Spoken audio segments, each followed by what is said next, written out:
Well, good morning, everybody, and a very big welcome to our District Development Committee meeting. Councillor Campbell, you're welcome to join us at the table. Your call.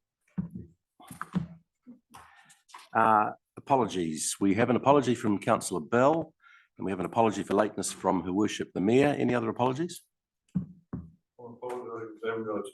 Thank you, Councillor Quigley. I was hoping you would. Right, someone like to move they be approved.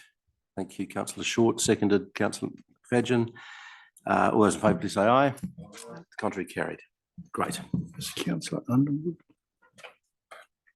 Councillor Underwood's part of the committee. Anyone heard from Councillor Underwood? No. Yeah, don't know. Steve. Councillor Belsky. And Andrew. Inquiry. But apart from that, everything's under control. Perhaps they're still doing their reading. Just make sure we had a quorum. We do have a quorum. We've checked that. That's okay. I think we better box on anyway. Yeah. But, just note him on the agenda. Yep. Inquiry and Belsky. Right. Yeah, someone was commenting they're probably still reading the agenda. So. Right, we have the minutes that were of the District Development Committee held 24th of August. Someone like to move they be approved as a true and correct record. Councillor Blakemore, thank you. And Councillor Short, can I take it seconded? All those in favour, please say aye. To the contrary, carried. Anyone have a declaration of interest? Councillor Blakemore. Yes, item 5.2, foreign service contracts on the board of foreign services. Are you welcome to stay at the table? Any other? Councillor Short. Yes, also item 5.2, I'm on the board of Youthline. Thank you, and happy for the same arrangement to apply.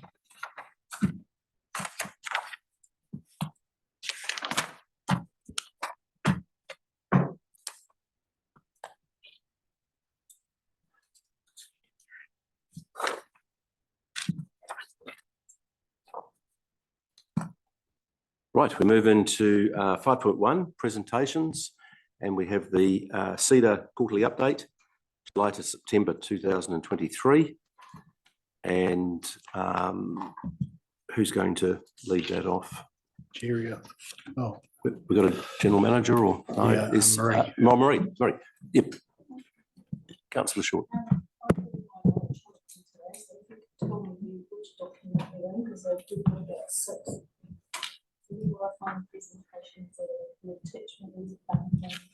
It's on the bottom of the it's on the very bottom of the agenda.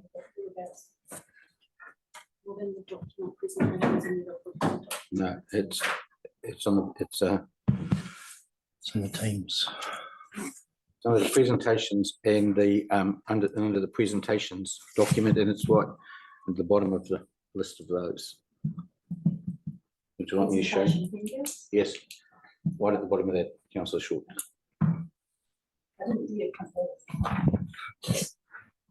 No, well, someone kindly printed this off for me, so I'm working manually today, so I may not be much help to you, sorry. We're supporting the forestry industry. So. Right, Marie. Yeah, I'd just like to welcome for the CEDA quarterly update. So it's from the period July to September. We have Jerry and Greg, Margie and Janet and Paul, sorry. If you'd like to come to the table, and your presentation should come up too. Yes, a very big welcome to you all. Nice to see so many of you, and you're always welcome here. Yes, we always try to have a proportion of CEDA show up to the size of the agenda. That is massive.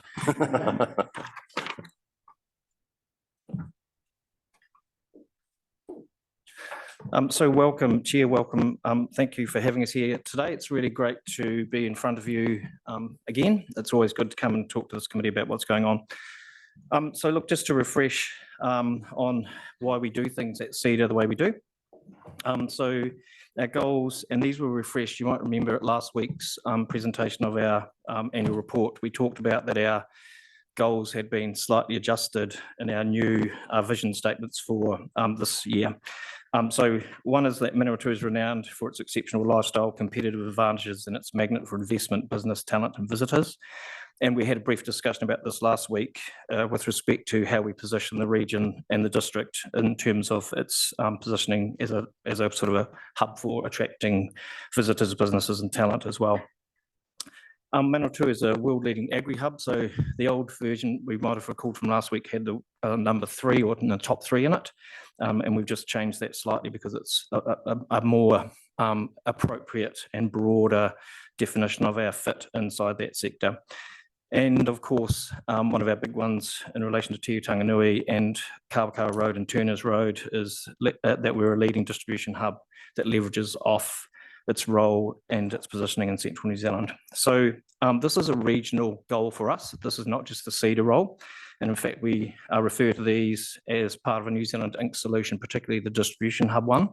The elected members last week also received a copy of the freshly minted Manawatu Regional Food Strategy. That's going to be launched on December the 13th. And I think that's a really, really seminal document for this district and for us as well as an organisation. So just around our strategic objectives, and these have been steady around our 3 key pillars over the last wee while. So business, people and place.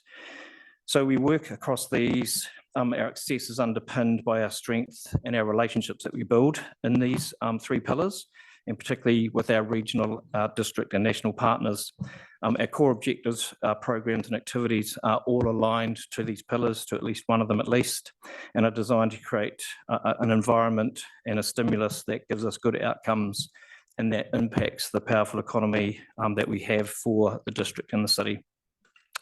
A real strength of our region, I think, is the ability to work together across all of those pillars to bring our combined strength, our connections and our subject matter expertise and skills to the table. So we're really, really keen on making sure that those relationships and partnerships grow well, and those key, regional district relationships are moving in the right direction. I think one of the highlights for us in this quarter has been our relationship with Māori and iwi, which I think in terms of our framework and direction, particularly in the district, is travelling in a really, really good direction. And we'll talk a little bit more about that in a minute. I think the key for us is we can't do this alone, and that's the district, us and our other shareholder. We have to work together on all the parts of that business and making sure that we can move that forward. So how do we work? So of course we have our statement of expectation that comes from the shareholders. We bring out our statement of intent, which usually comes to the table about March every year. And then we have input coming in from our data, research and insights that we grab, and our vision and goal statement that we layer over the top of that as well. So we use that statement of expectation to alongside our vision and goals and working in those key pillars, and we look at how we're going to develop our framework and programs each year. So that was presented to this committee, or to the full council in fact, earlier this year. This ensures that we have a really aligned strategic approach, and it comes back to that issue that we cannot bark at every passing car. So we're really, really keen to make sure that the stuff that we do is impactful and meaningful for the district. How we work, well, just under here, we won't spend too much time on this slide, but this just shows how our key activities align to those pillars. And in fact, some of those key activities will be under one pillar, but may well cut across multiple pillars. So I guess this just shows how we align these to those pillars. And it's worth noting that most of our work supports many outcomes across those pillars in an integrated approach. So what that means, for example, is that our work in inward investment supports both the labour market, supports the region being a great place to live, and then also supports the track-in for inward investment. Our regional marketing attracts people to the region for visitation and lifestyle, which also gives those businesses or those people the opportunity to see the region and the district in its best light for potential inward investment and attracting businesses to move to the region.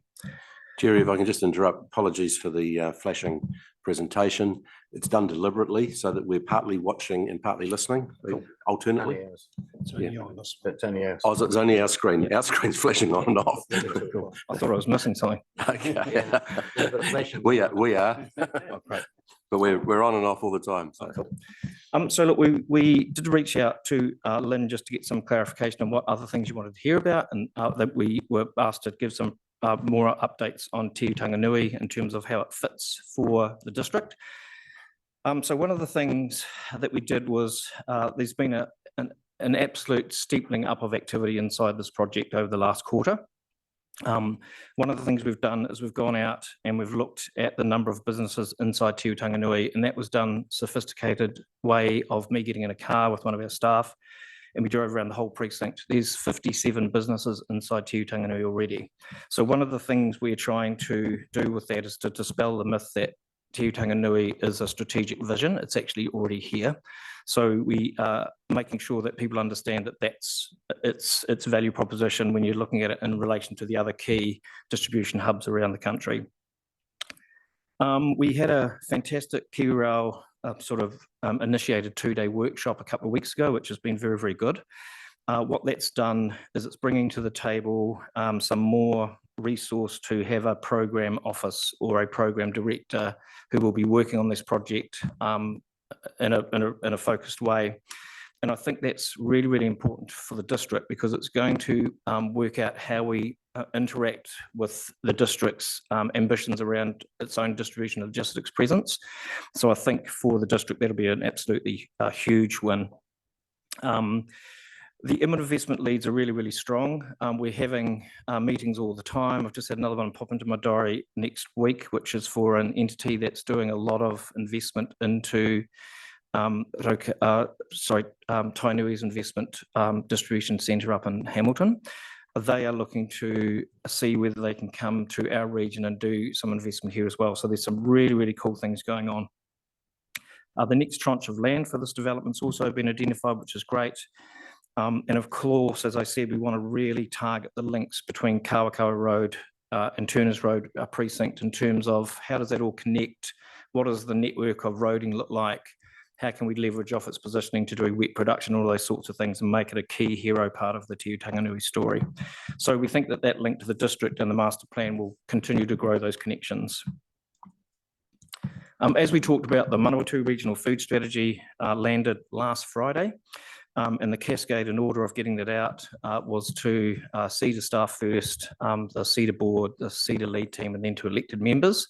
So you all got it about 8 minutes after we got it, which was great. We're really proud of it. It's probably taken a little bit longer than we wanted, but I think, you've got to break a few eggs to get a good omelette. And I think this strategy is a fantastic strategy. We've already got 4 projects in play already under the 2023-24 implementation plan. And of course, not inside those 4, but still a big outcome is that getting the thing finished is an outcome in itself. So I think that's really, really great. We've got quarterly progress meetings scheduled. The second one of those is coming up next week, and that's where we do project updates for the 4 project reports. And we've got a formal launch coming up with Food HQ with their December 13th event next month, which you should have hopefully received invites from Victoria Hatton in your inboxes in the last few days. The visitor sector, obviously for us and for the district, is a really, really important part of what we do. Our current focus has been on clustering, which we presented a little bit of detail a week ago to MDC through Janet and others who came out to see you. The clusters are really great. They give a really strategic way of grouping, profiling and promoting regional visitor experiences in a way that gives it more impetus. We're beginning to use this approach to generate interest and focus on events and experiences based around common themes. So that encourages business collaboration, working with a coalition of the willing, and ultimately furthering the economic dollar spread for the region, and particularly in this case, the district. Just a few highlights. Garden tours have included several district-based gardens, including Villa Candotti, Cross Hills Heritage Park, and leverages the key annual events at Cross Hills. The agriculture and food cluster, this event is scheduled for the 1st to the 17th of March 2024 and will aim to leverage the regional and national reach and impacts of anchor events such as the Field Day and the Rural Games. Other events included are the Manawatu Food Stories Micro Producers Experience, an amplified field and farmers market, and aligned events to mark the 150th anniversary of Manchester block fielding. The Coastal Arts Trail, this tri-regional self-drive touring route was created to showcase our rich and diverse arts culture across the Manawatu, Whanganui and Taranaki.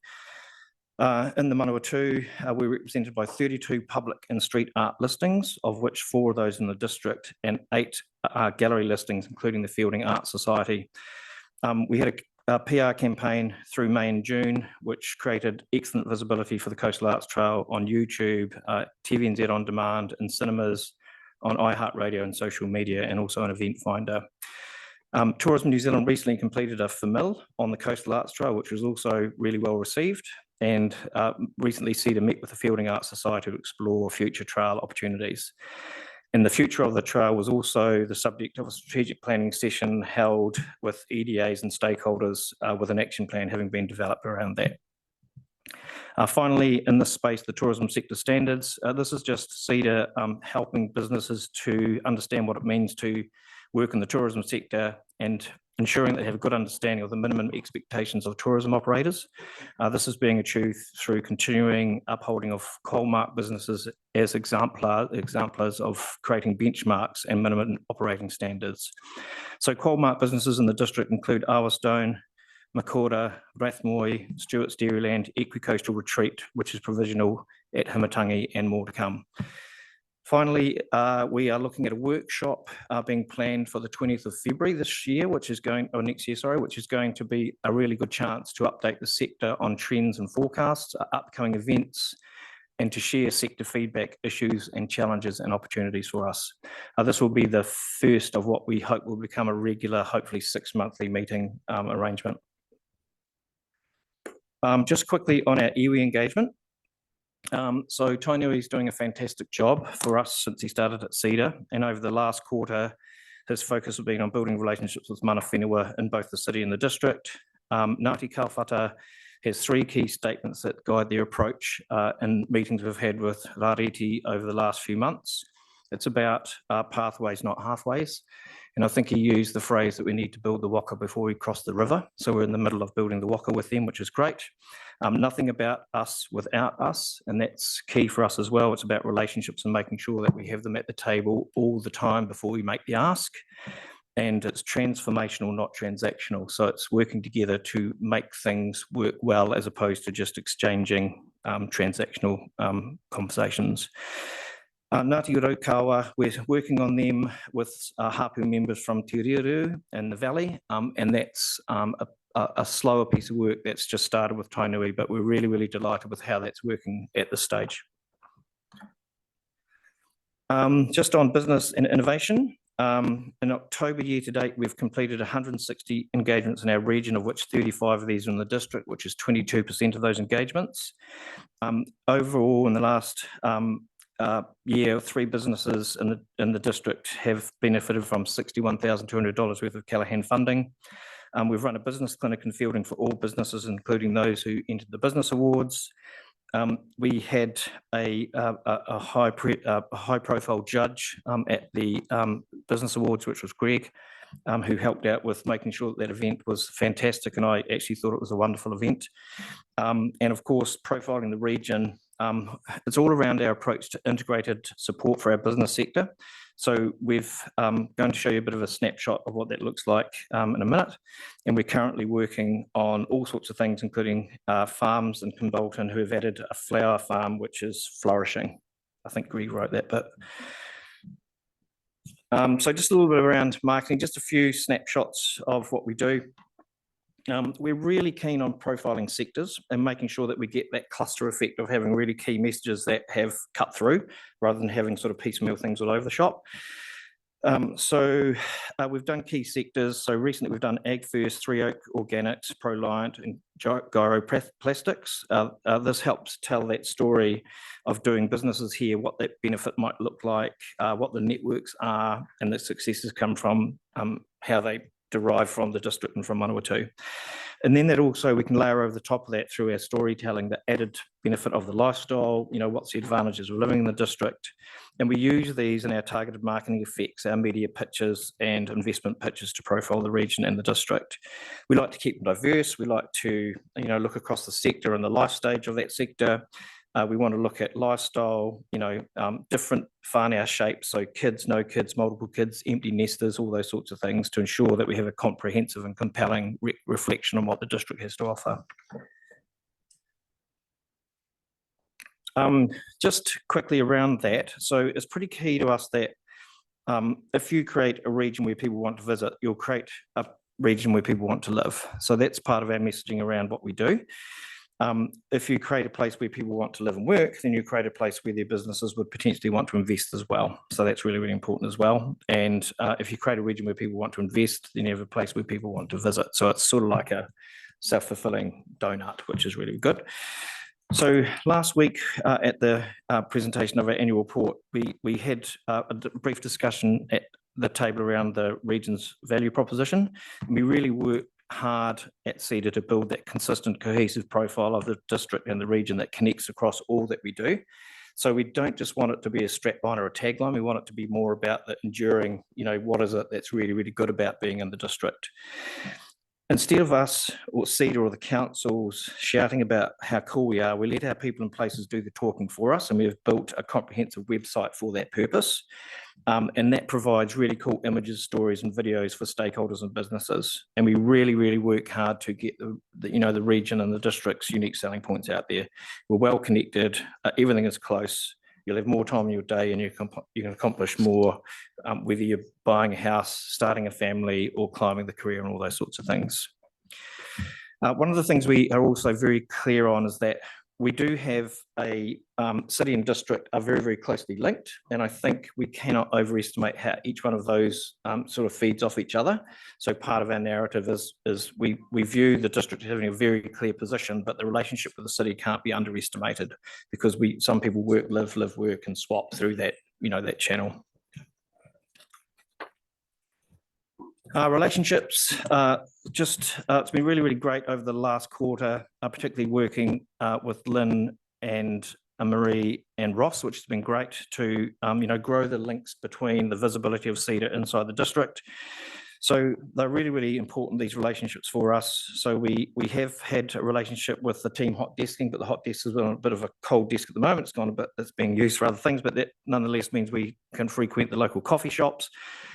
We have the board and leadership team meetings have been out here. So I think we've got a leadership team meeting coming up this week or next week. The board was out here a couple of months ago in this very room, which was great. And we're really working hard on those relationships and keeping those moving. We are often at key events in the district and have ongoing relationships with rural communities through the Country Road program. We're building relationships with the officers we referred to on key projects and topics. And in fact, we had a meeting out here about 6 or 8 weeks ago with Ross and Lynn and others.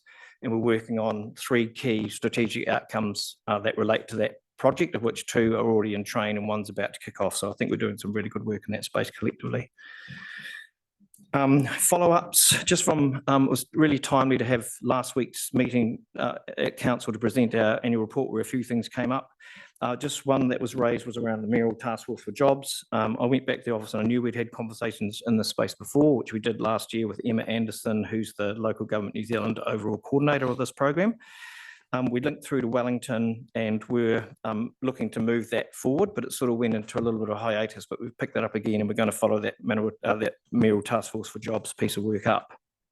We've also reached out to SENZ to look at how we can work with Pacific Peoples in training. So that's also reached that out last week. The third-party investment stuff is just reference to, there was a discussion last week around the activities of Sprout. And so we are very keen to raise that the leadership team, our entire third-party investment portfolio around where we put Cedar's money and what we get for that. So I think that'll be something that we can probably discuss at the lead team upcoming, Shane, and then we can work through that and see what that looks like. And of course, the primary sector support, I think the Manawatu regional food strategy is going to be a catalyst for that, just to go from strength to strength, and really, really looking forward to discussions across that sector. And as we've talked about earlier, the lifestyle proposition, you know, what's unique about the district is very, very important for us as well. Okay, so that's us for the quarter. Lots going on. Really happy to take questions and see if we can provide any further information on what we've just presented. Well, thanks very much, Jerry. Good succinct presentation. A couple of quick things from me. Back to slide 6, Tanganui. The last couple of points, clear links to Kawakawa Industrial Precinct, Turners Road, and links to district into Tanganui. My question really, do you feel that those are accepted and prioritised by our colleagues in the city? Because they're really important to us. I sometimes think they get forgotten. I think they are, absolutely. And I think it's important to note that inside the governance group, the district's got really good representation. I think the one that's very critical for the project is how can we, and it's coming out of discussions that relate to city and regional deals for whenever we get a new government. There's very little, well, that's not quite right. There's more value in having a linked up thinking around what's good for the district and the city collectively as a region, as opposed to what's good for one or t'other. So one of the ones that I've been working on, I've had a couple of conversations with Hamish, is, you know, we need to make sure that getting, say, the ring road done as part of Te Tanganui is going to be much, much, much easier proposition with the known connections through the district and out to the state highway network. So that is one example. I think it's a really, really good way of thinking about we're going to get those two parts of that project done easier by doing it more collectively together than doing it as separate sort of discussions. So we're very conscious at Cedar that the district's voice needs to be strong in that conversation as well. Thanks very much. And slide 12, which is more just I'm just picking up on it and commending it to my colleagues around this table as we work through our LTP process. It's just a reminder that, so that's the bit about if you create a region where people want to visit, you'll create a place where people want to live. If you've created a place where people want to live and work, then you've created a region where businesses will want to invest. And if you've created a region where businesses want to invest, then you have a place that people want to visit. And I just think it's really, as we struggle with our budget, as probably every other council in New Zealand is doing, just to be careful not to throw out all these things, all the things that actually attract people to come here, to live, to visit, because if we don't do that, then that'll also affect business as well. So business is linked to it being a good place to live. And sometimes that can be forgotten, particularly when you're having to make these hard decisions about investment. So I don't know really why I've said that, but it was just, I picked up on it and I thought it was really, really powerful message. Questions, comments from my colleagues? Any? Councillor Blackmore. Thank you for the update. I have a question about just an update on the ITIPU conference and how that's progressing. Look, the ITIPU conference is fine. We had a discussion yesterday with Kyla, who's the main lead on it from Beaumar, with the city, who are the host, with the marketing teams from both the city and ourselves, who are doing in-kind promotion of the conference. Its biggest challenge at the moment, and I would love to get support from elected members or anybody, is it's challenging to get sponsorship at the moment. They've got an anchor sponsor, which is great. They've got Cedar's obviously shipping in. We've got a contract with them, which is great. So the conference is going to happen. It's fine, but it's kind of like the cherry on the top is going to be provided by the ability to attract sponsorship, and the sponsorship I think is modest in terms of what that looks like. How this works is that Cedar provides the conduit for whoever is interested in sponsorship to directly link with Beaumar, because the sponsorship relationships with them, not with us. we're putting in play more regular a stand-up teams meeting where we just look at things like confirming the final program, because Janet's team is coiled up, ready to jump, but we just need to know what we're putting out into the market first. So it's all fine. It's just the biggest hurdle is just getting the cream on the top of the sponsorship thing and getting the final program set. The venue is really, really happy. Everything's ticking along. They've got great, contact with the BOMAR team, so it's all looking fine. Yeah. Thanks very much. Last quick question. We've got to get through our agenda today, so I've got to start being tough right from day one, from minute one. But I'm being a bit soft, but come on, Councillor Short. I'll keep it to one. I did have a couple. I just wanted to comment on the with the tourism one on the Cross Hills Fair. I was just saying to Janet that I belong to the other rhododendron garden, and we latched onto the event, did very nicely, thank you. A couple of hundred people through the garden. I spoke to people all day long about where you're staying, how did you find out about it, where have you come from, and it was really interesting. A lot of them it was a girls' weekend. I talked to people from Whangarei down to Central Otago, I think. Where are you staying? Most of them were staying in homestays, but it was interesting. The stall holders for Cross Hills booked the local homestays first. So these people were staying, some were staying in Taihape, some were staying in Halcombe. And then I asked them if they'd also gone to Hearts and Homes. Oh, didn't know it was on. So I don't know whether those will align next year, but I think you could make it a real package for a whole weekend with several things to do, because as we know, that time of year, the weather's always a bit dodgy, but there didn't seem to be any issue with the cost. They were all going to country pubs. They'd all booked ahead. I thought it was a great opportunity. Yeah, so we trialled the clustering of around that event this year, and it has, by all accounts, gone really well. We're just working with the garden operators themselves to look at some of the numbers and find some of those, I guess, the feedback from their visitors.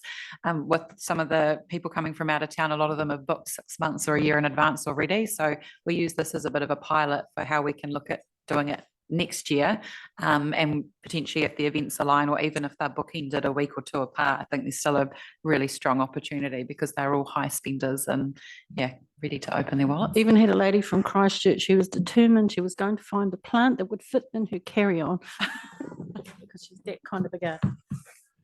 Well, thank you very much, Jerry, Janet, Greg, Margie and Paul.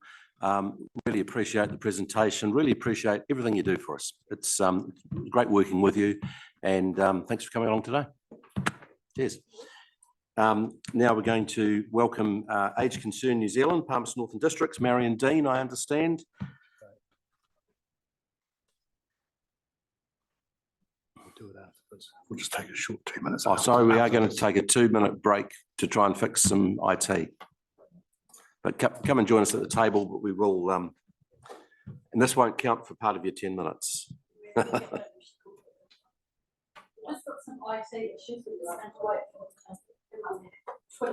We've got a screen that doesn't work this way.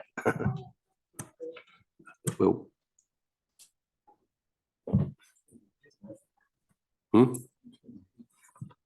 it's a pretty hard angle.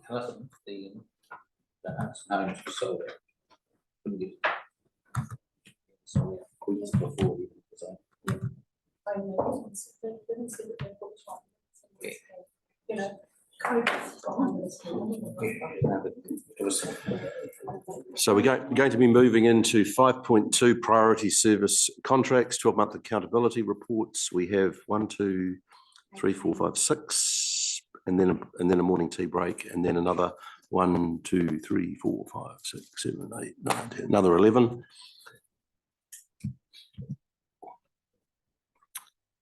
So Janine, are you going to introduce us? Why don't we do that while we're waiting? I'll introduce you to Marion and Lorena from Age Concern. So all of you that the reports have already been sent to the council members. I can have it been received.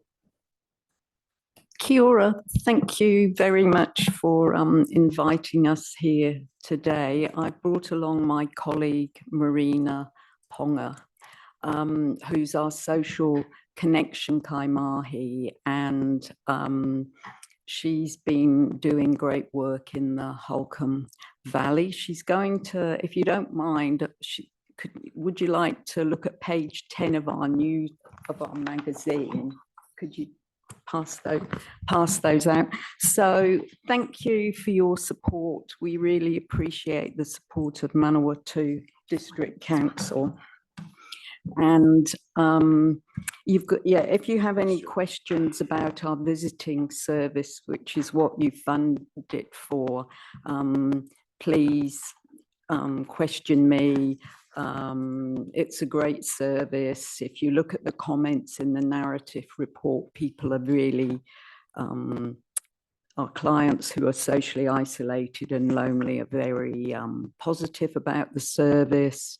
Loneliness is a key issue all over the world at the moment, particularly with older people.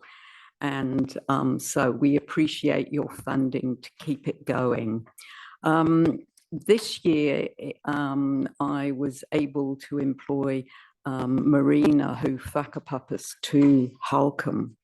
And she has started doing great work in Te Reru and making use of Holcombe Hall, which is a wonderful community facility.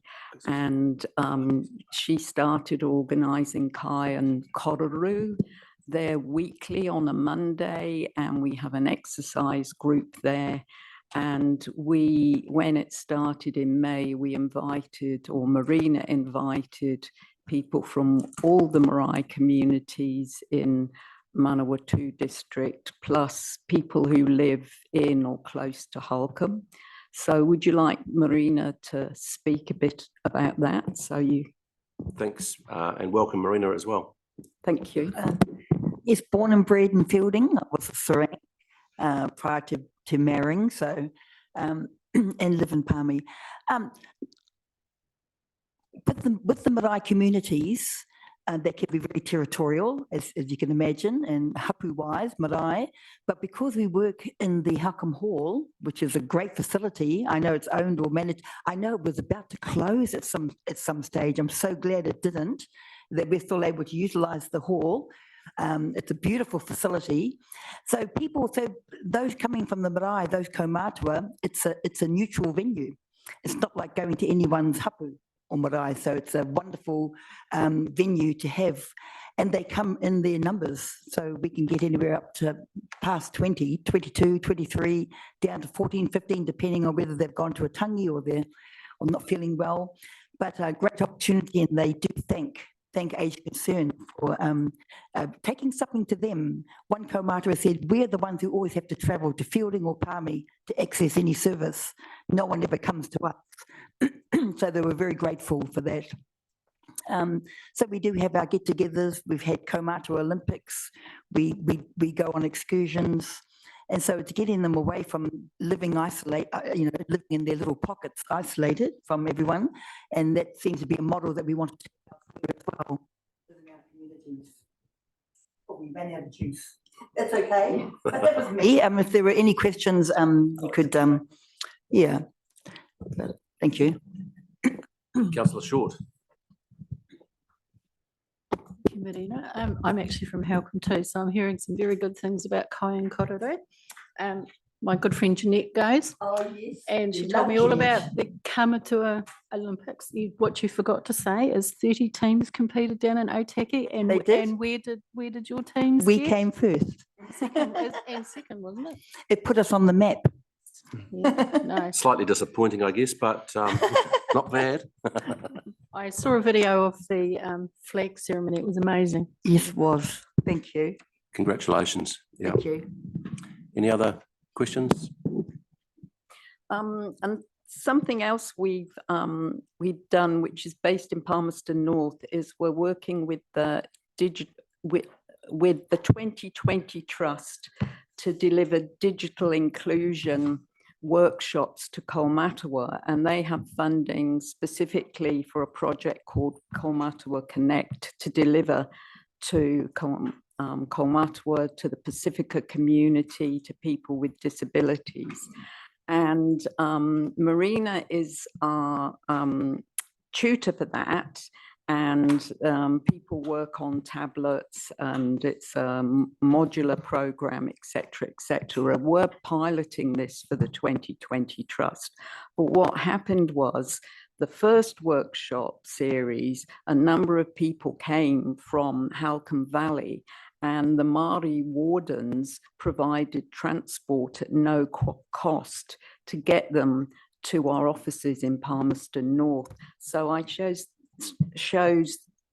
think this shows how Age Concern is working collaboratively to support the wider community. So, but thank you for your support.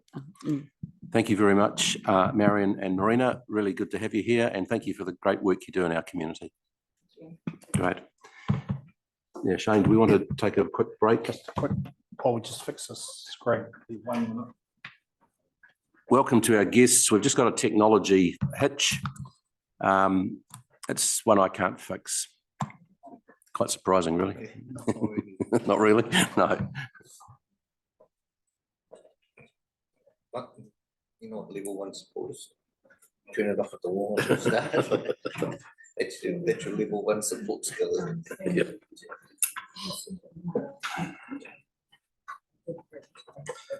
Looking forward to your presentation, Tom.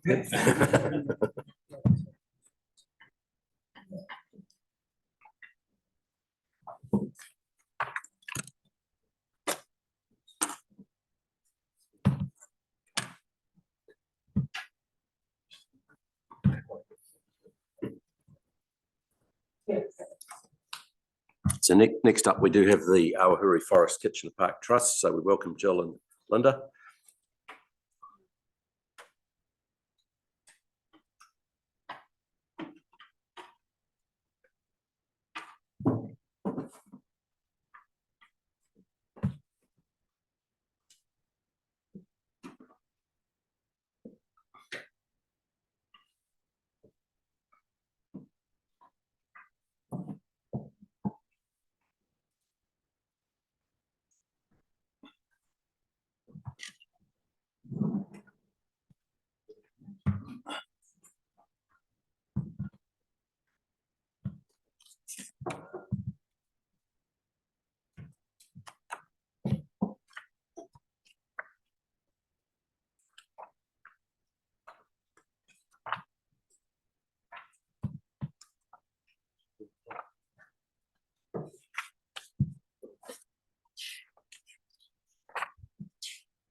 You've got it on your screen? Yeah. I'm fine. I'm fine. So, Get on with it. I think we should, yeah. No. Kerry, can you see that one? Yep. We, And we'll carry on and we can- they'll have a more in-depth look at more detail. that's fine. Yep. Look, welcome Jill and Linda. Come up and join us at the table. We haven't resolved our technology issue, but we've got it on our laptops And so, yeah, a very big welcome.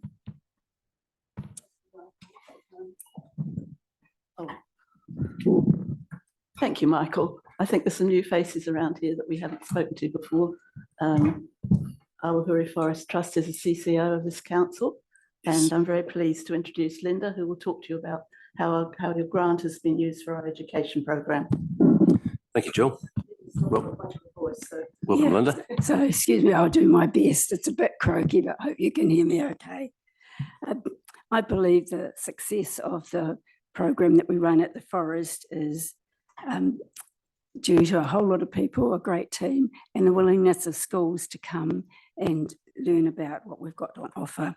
I sincerely thank the Manawatu District Council for their support of this program. Without you, it wouldn't be as it is. I also thank the Trust and individual members of the Trust for the support that they give the program. So there's a lot of people involved. We have a good relationship with Dennis Emery at Ngāti Kaupōta, who's extremely supportive of the program, to the extent that if the weather's looking a bit dodgy, he will bring along gazebos for the children. And also at times he's changed his work schedule to come along and take one of the rotations that we have on offer. It's appreciated by all. We also have the support of the Horizons Regional Council educators, which ensures the children get a variety of learning experiences from experts in their fields. And I know that schools really appreciate that. And this year we introduced a new program. So there are now 2 options. For first-time schools, we have 4 rotations, and we call it the Introduction to Awahuri Forest. They learn about local history from Tim Kofota. They learn about birds in the forest and do bird surveys. They learn about the forest layers there. And depending on the time of year, either the bugs that are in the forest or the fungi. And then for returning schools, we have another program where they learn some traditional stories plus a bit more of the local history. So again, thanks to Ngāti Kaupōta. They also learn about some of the weeds that are a problem at Awahuri Forest. They do a rotation on the web of life where they learn about the connectedness of everything in the forest and the predators and the monitoring of the pests that are there. So if any of those Horizons educators aren't available, I'll take their rotation. And I also do alternative programs for small schools and groups.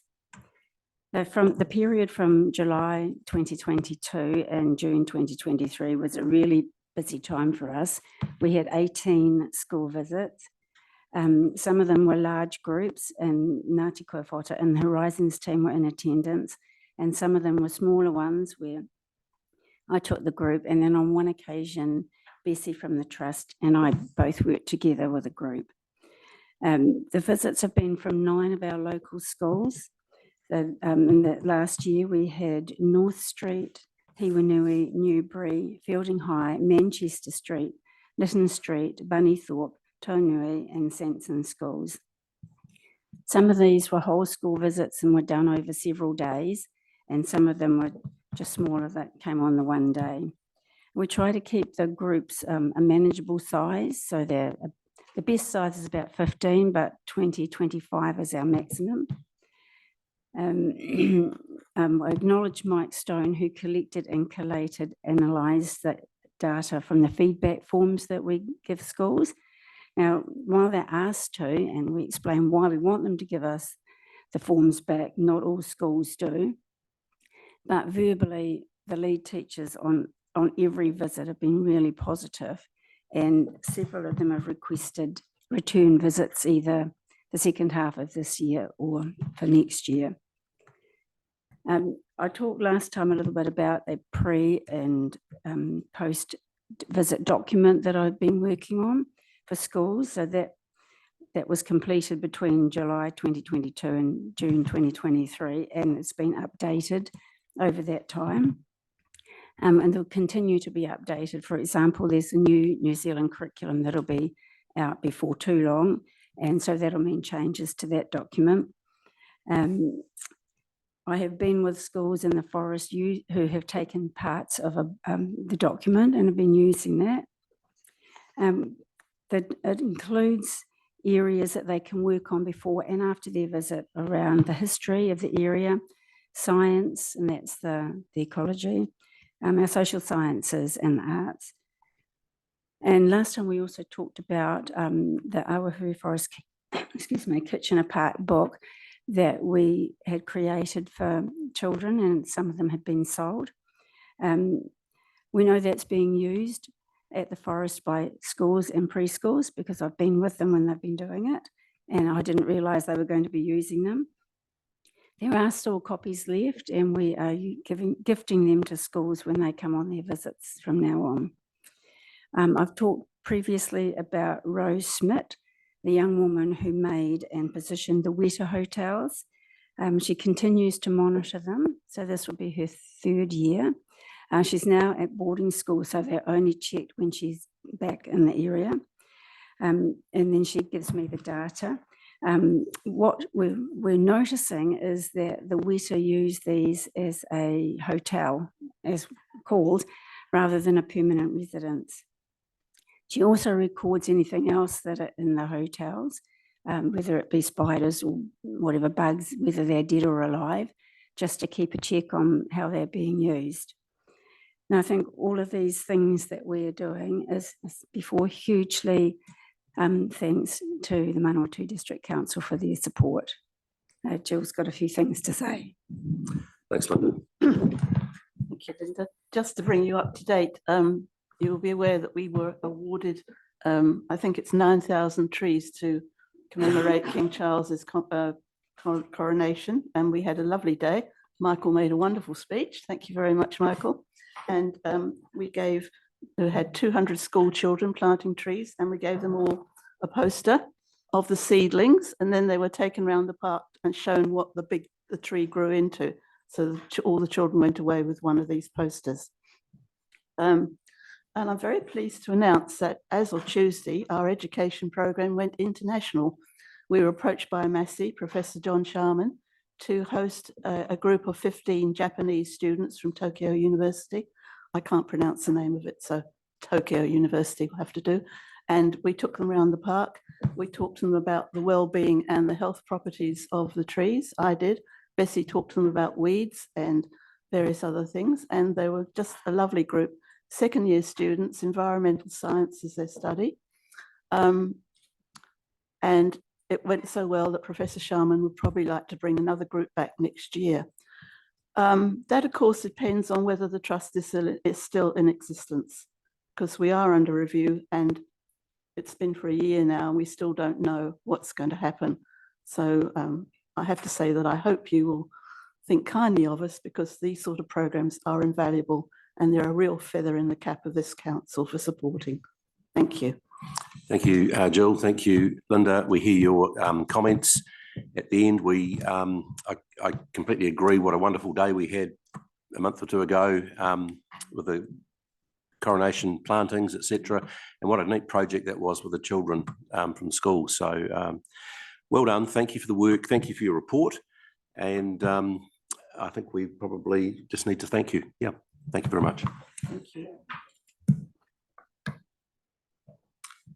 Do we have Field and Community Patrol? Or we... Mr. Chairman, there was a change to the schedule. We've changed Field and Community Patrol with Manchester House.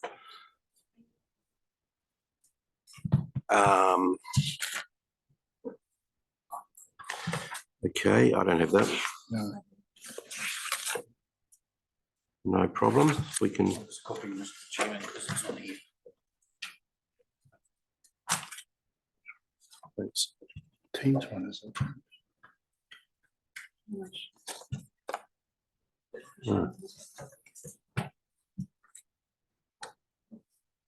I was community patrol coming later. Hello, Anne. Hi. Hiding there behind Janine. Welcome. Come and join us at the table.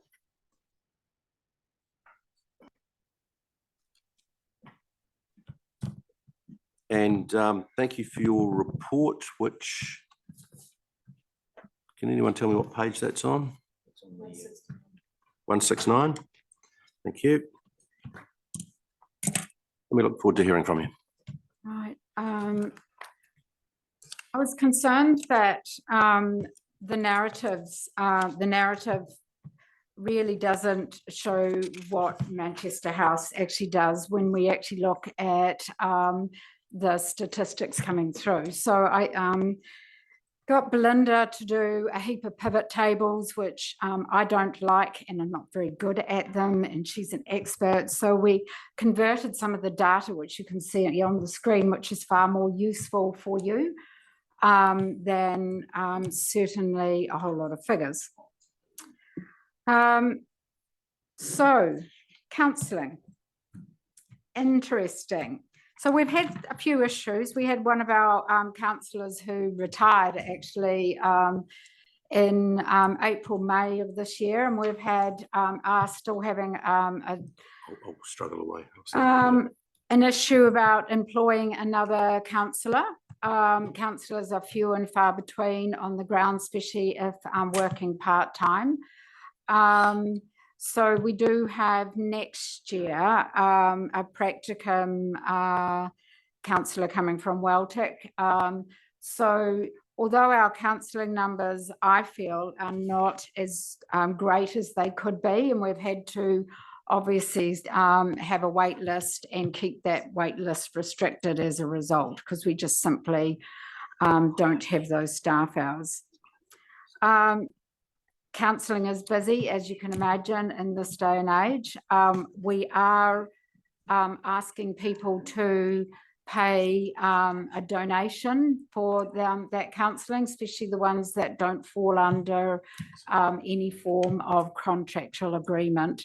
I've always had the attitude that free is not as always applicable, because people just take you know, for granted as free. So yeah, and then you end up with, you know, quite a few people who just simply don't turn up. Financial mentoring, which is what it's called now, not budgeting, but it's much easier to write budgeting than it is financial mentoring, or building financial capability, which is the official term.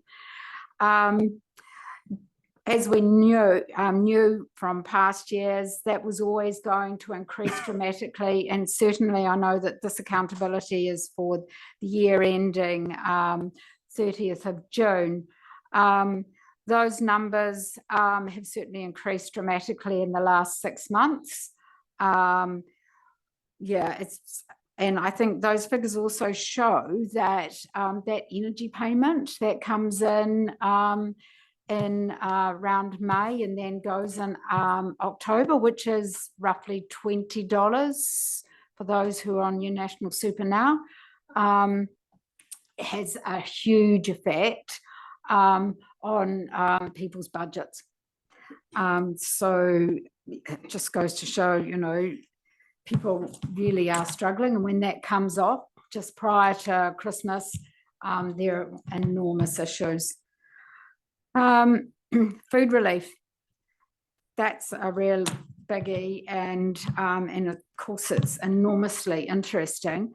So pre-COVID, the average food parcel that we would send out in pre-COVID times was roughly between 30 and 35. The food value in that food parcel was round about the $100 mark. So, you know, obviously they're in categories, you know, overnight, small family, medium family, large family. Currently, basically, yes, since probably April, the food parcels that have been sent out, we're now sending 60 plus. And you might see on the last page, I've got some comments there around food. So pre-COVID 30, post-COVID averaging 60 a week. The average food parcel is 1.5, which is around the $150, $200 mark of food value that goes into that food parcel. Of the major 10 users, that the names that come up at the top of our list, they're all engaged with financial mentors. But when 60 to 70% of your either work and incomes subsidy or your wage goes in rent, there's not a lot left over. We have one client, 80% of her income goes in rent. Just hopeless, really quite hopeless. However, we're working through with that one. So those food numbers, if I just flick back a page, not quite obviously in your accountability year, but in May, $10,000 worth of food value went out, June 7, July 8, August not just under $9,500, September 8,000, and October this year 8,200. So remember that's food value. So that's really what we've been donated, as well as what comes through in your priority funding as well, and donations and or those other bits and pieces. We're not going to see any change in that. And we all know that, because we've all known that, you know, prices have gone up under CPI, you know, at least 30%, and that's what we can see.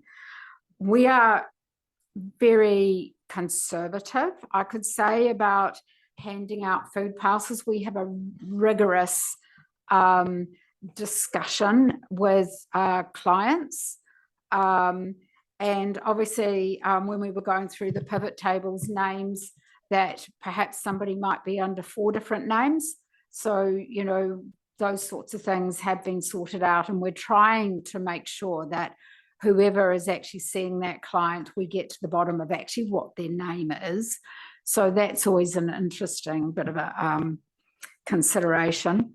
Going forward, you know, how sustainable that sort of amount of food value going out for Manchester House, I'm not sure. We're still using some of the COVID money, which of course, as you know, the previous COVID contracts finished on the 30th of June. There was a certain amount of what I would call sort of slush funds that came through after that time, and any money that we were still had in our account from the discretionary funding, we did not have to pay back. We're using that very cautionary as well, because it certainly was quite a bit of money. So I'll, you know, certainly keep in touch with the committee here about how we're going on in the future under food value. Senior Hub. And just, sorry, my role is time Grinch. Cool. So we've just got this to get through today. So I have to be a bit tough on time. So it's 10 minutes. Okay. Senior Hub was really the last one we really need to talk about. Thanks. Senior Hub is just absolutely amazing. We probably will have to put a booking system in for some of the exercise programs, but it is certainly post-COVID going really well. So, and lots of programs that have come through, we've got funding for. So if you like this format, I will continue to convert some of that data into this format for you. And we will try and improve upon it as well with certainly going forward with the ghastly pivot tables. Any questions? Thanks, Anne. Councillors, I find that really helpful, that you like it. So that we're getting some thumbs up there. Thank you. Nothing like a good graph. Yep. Thank you so much for your report, your presentation, and the fantastic work that you and your organisation does for our community. Great. Okay. Thanks, Thank Anne. you. Thank you. See you. Have a good day. Right. Hamatangi Beach Community Patrol, Dave Jack, come and join us. Welcome. Morning.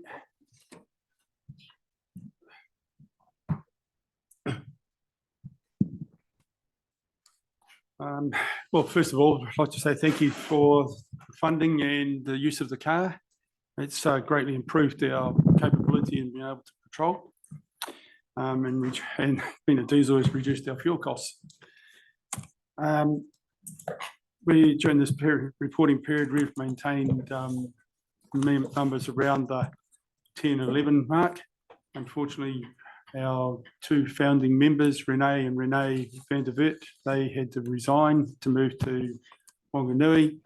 And since I wrote this report, unfortunately, Renee passed away after a short illness with cancer. So it was a great loss for the team. I think the main points are, we've continued to do the RATS test. The cameras, security cameras, the community cameras, they're working steadily through. We've managed to get funding through the community trust to cover those. So we've got the cameras at the Surf Club, Cosy Club and Water Tower. There's two at each of those. We've got additional cameras that will go in the next, hopefully before Christmas or certainly in the new year, within the patrol vehicle, at the bowling club and patrol garage in that reserve and behind Waipuku Street. At the camping ground, looking into the children's playground. At the Surf Club, looking into the skate park, because over the last year or so, every now and again, you get incidents of people driving motor vehicles in the playground, or creating problems with leaving litter or bottles or whatever in the skate park. So this will give us some additional information. And then we're going to put another one down in Himitangi Beach Road. I don't know whether anyone knows Nigel Barker's place. I can't remember his address, but it's a fairly new place that'll cover in any vehicles that will come in and out of Himitangi, especially if they go into when and if the new road goes into Sandown. It'll cover that entrance as well. And during the follow-up from years past, we decided to be a bit more proactive with the Surf Club, their major fundraising, the Big Dig. So we did some traffic control there, and that was graciously appreciated by the people who attended, the Surf Club and all the rest, because instead of having to tow people out or try to get people towed out of any soft stand, people were parking up and such like. So there's a meeting on Monday, so a follow-up for that to look at other major events that happen out at the beach, where the community groups can work together for the betterment of the community. Any questions? Thank you for your time. Thank you very much, Dave. Any questions around the table? Very sorry to hear of Renee's passing. That's did a magnificent contribution to your community. Yeah. Our community, part of our district. So, any questions, comments, colleagues? Your Worship. Thanks, Dave. So you talked about the service about helping with the parking on the beach. Is that something you're planning to do through the summer, or is that what you're meeting about next week? We were going to do that as a community patrol for the major events like the Big Dig. We would, like last year, we were out like 7 o'clock in the morning putting out cones so people didn't park on the entranceway. And that simple thing like that.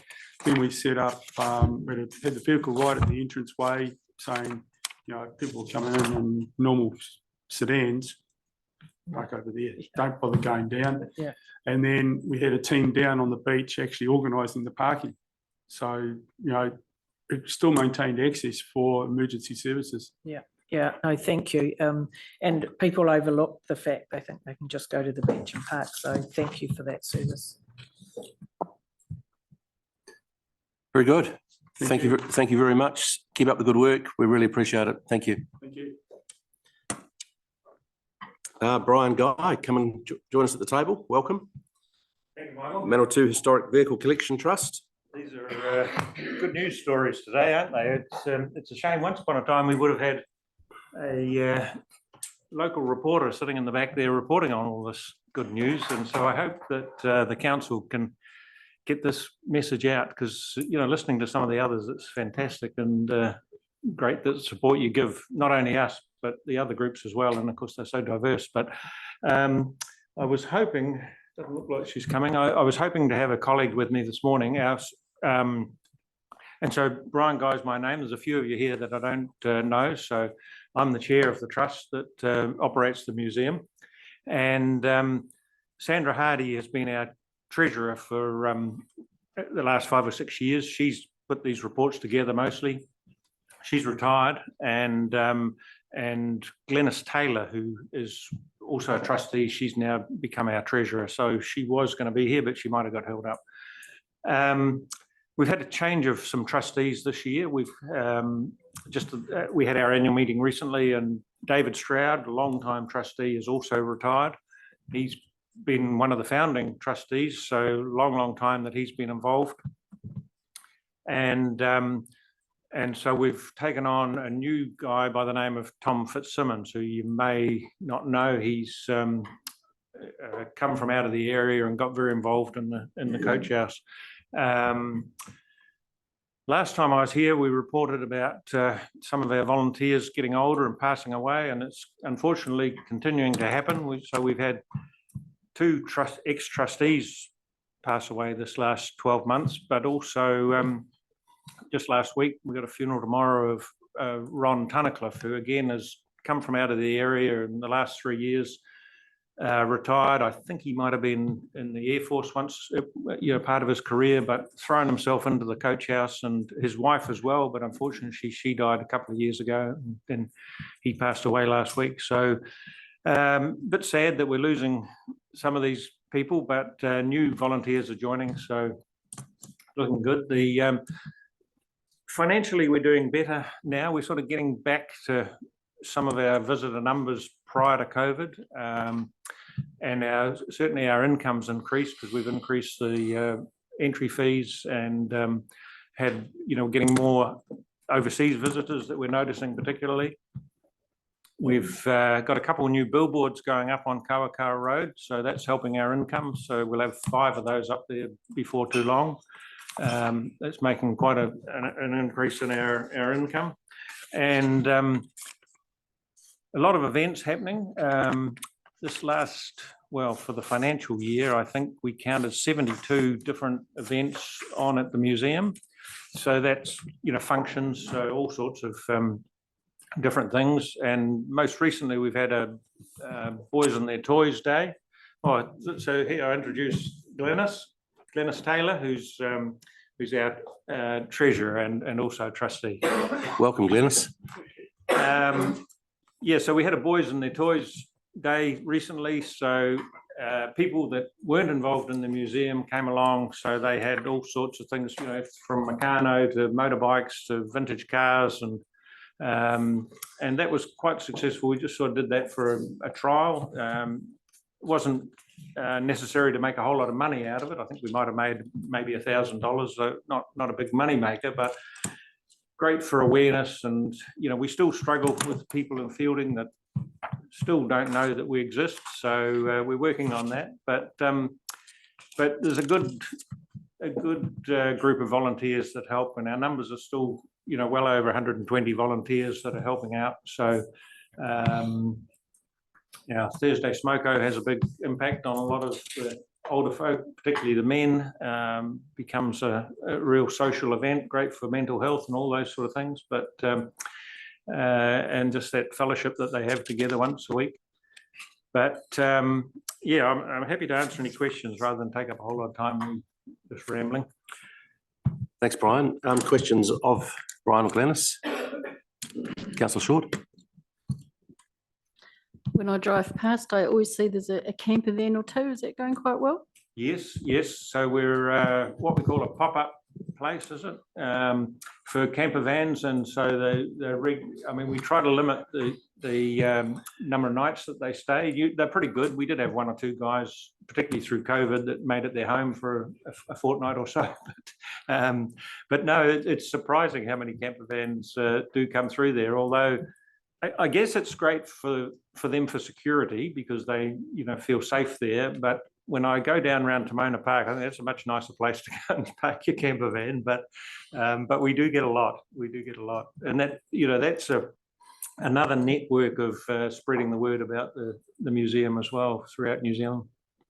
Ryan, you touched on the fact that sadly, as we all get older, some members are passing on, but you did say that you're getting some new volunteers, which is encouraging to hear. Can you just elaborate a little bit more on that? Are you getting any sort of reasonable number of new people, or is it a real problem still? Small numbers. Yes. And I mean, there's been the odd sort of expo that I haven't been involved with, but I know Picky, our manager, goes along to, with a sort of where they can promote volunteers. And she is working with another group of similar organisations around the district, and they're looking at how they can promote themselves as, for volunteers. But, we had a recent, that Duke of Edinburgh Award's a great thing, and where school kids or students are encouraged to contribute, voluntarily to the community. And so we've had a young girl coming in as part of her Duke of Edinburgh Awards to come and be on the reception desk. And so it's great that we actually do get some young ones in there.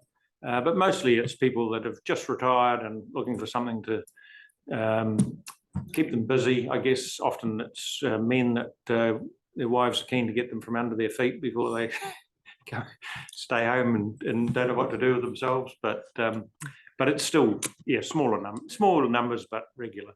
Great alternative to being a councillor, really, isn't it? Well, that's right. A lot less stress. Your worship. Thanks, Brian. I just want to commend the team that often get forgotten in the community archives part of the museum.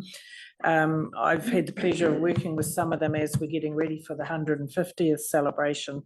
And I noticed the couple of new books that the team, the volunteers have written.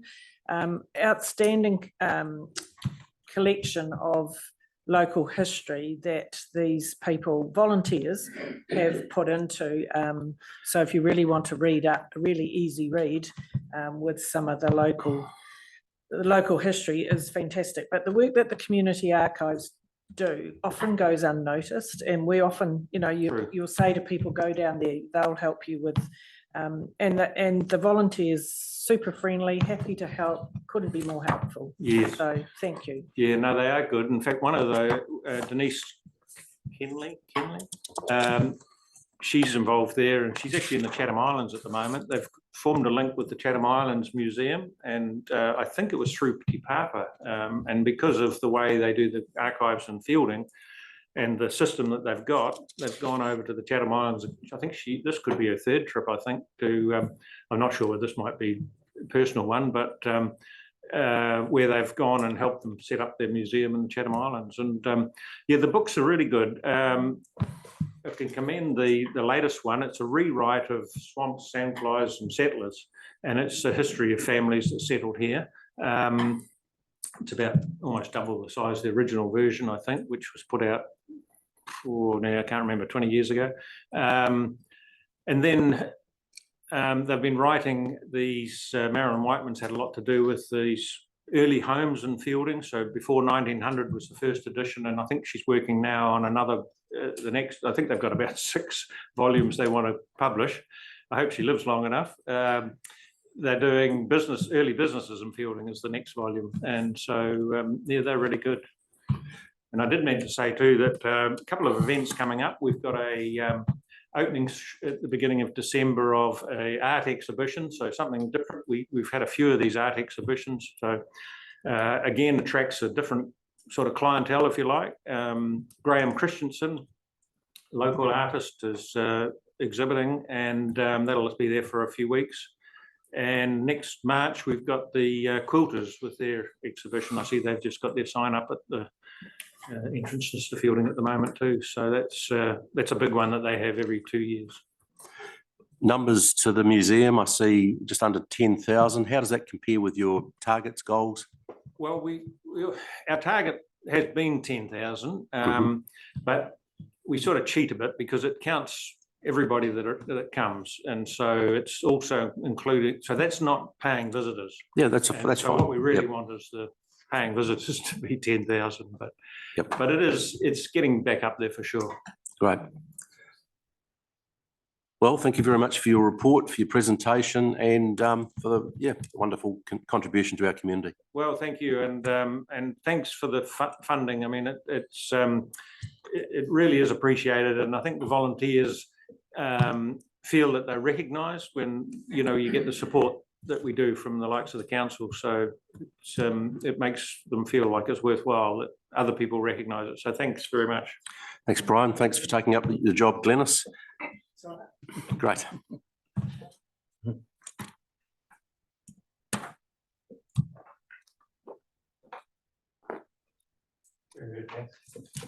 Right, writing for disabled?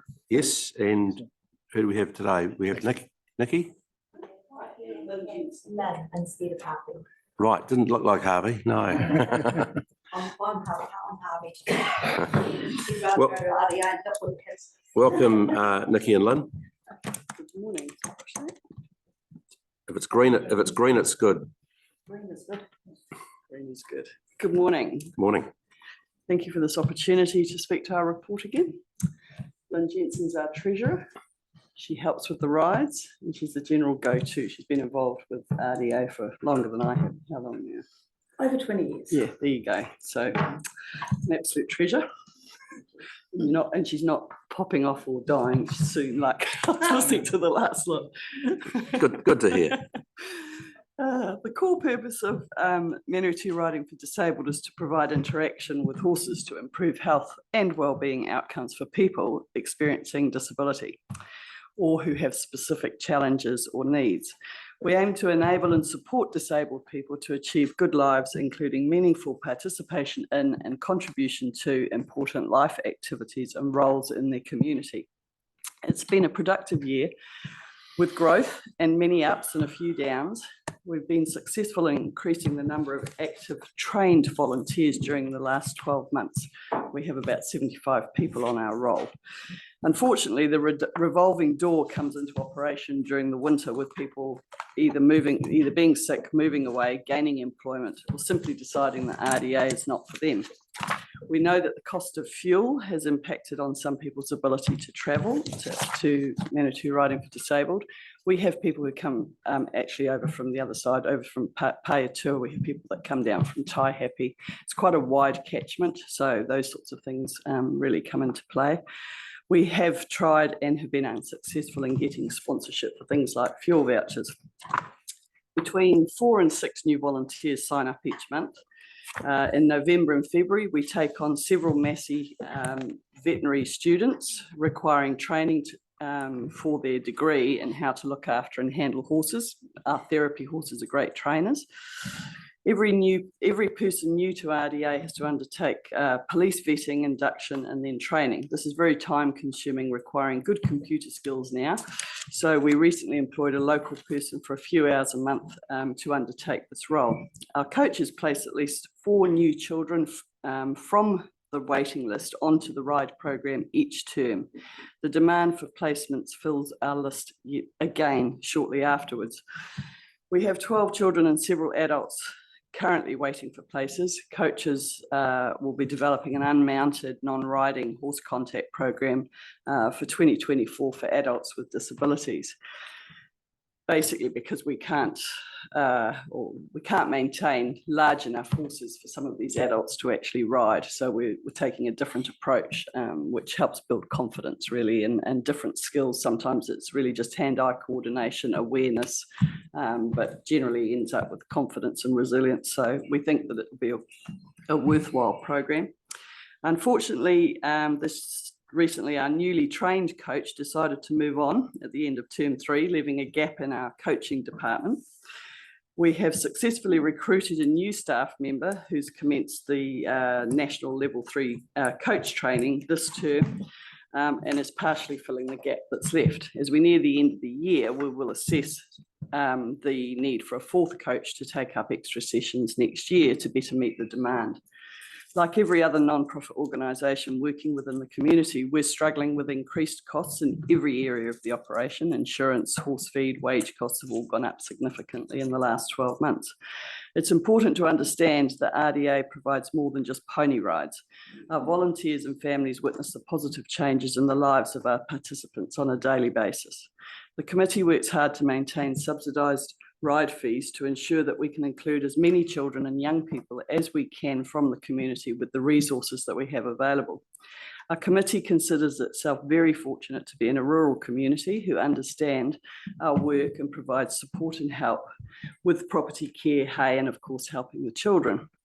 We have lots of people to thank during the year. Lotteries, Community Trust, COGS, Rongatia Lions, Colleton Bunnythorpe Lions, Fielding Arua Rotary, Inner Wheel Fielding, Rewa, Kofi Lions, Clearview Park Lions, Fielding Bridge Club, and it goes on. We're very lucky. We have a lot of support from our community. All donations, little or large, assist people with disabilities to attend RDA. We're very grateful for the financial assistance from Manawatu District Council, which specifically helps engage with and train people into various volunteer roles, and of course our coaches. The inclusivity and diversity at MRDA also helps to improve the lives of our volunteers. They learn new skills and confidence, they make lots of new friends, and they exercise without even noticing it. On behalf of our riders and their families and caregivers, our committee would like to thank you for your support and wish you all a Merry Christmas. It's close. Thank you. Now, any questions from my report, I'm happy to answer. Thanks very much, Nikki. And I'm pleased to hear you get a lot of support because you do a lot of good. So it's neat. Questions, colleagues? Councillor Quigley. Just a comment, really. We used to run an Airbnb. Start again. We used to run an Airbnb and we had some Australian women come over to they weren't disabled, but they were involved with you somehow. So do you get people coming from overseas that you know of? You've had two. Yes, I guess there's actually a lot of overseas people who live in the community, so I don't actually ask them whether or not we generally know if they're visiting, but no, we're not. There's a lot of privacy laws surrounding access to RDA when or to the ride programs when the children are there. So there's sort of a set of permissions, if you like, so people can't just sort of arrive and watch without being escorted, I guess, in that respect. So that doesn't help. I will say, and it's slightly off track, but we have really spent or put a lot more effort into doing riding lessons for children during the holidays, and that is for the wider community and the words getting out. So we do get some adults, will come along during the holidays when they sort of see it advertised or contact us. We also hire out the arena and we have clinics. So we actually have had other people hire the arena, facilitate whatever the clinics are with other horse riders and disciplines. And yes, some of those have been overseas people, to answer that question. Yeah. Thank you. Well, Nikki and Lynn, good to see you. Thank you. Thanks for coming, and thanks for the great work you do for our community. Thank you very much. I think we'll have a morning tea break. So back at 10:15, please, when we'll have Manawatu Rural Support Services. Sitting on the desk for you this morning. Well, that's the one that you wrote on. Okay. So it's got to be there somewhere. Okay. Under here somewhere. I'll go and look in Helen's office. No. Things through Oh, there. did you? I better put one out.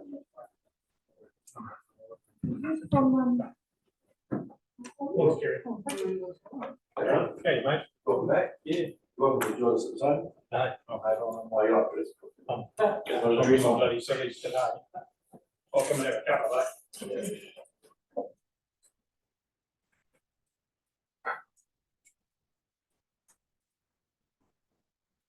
Your summer break. It's off holiday, sort of.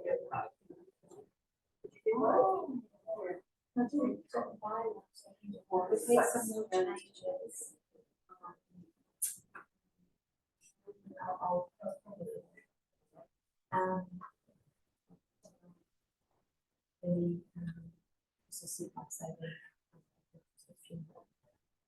So I've, with my so Shane's contract.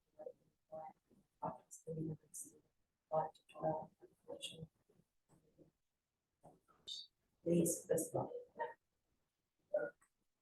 Have we given ITA? No, I was just wondering.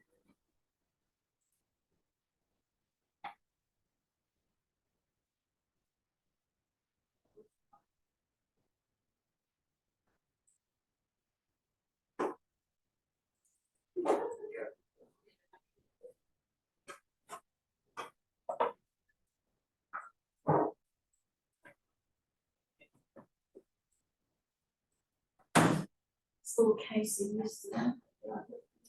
Oh, yeah. That's it, they do it across both of us, so. 10 years or more, so. Yeah. Focus is a major story.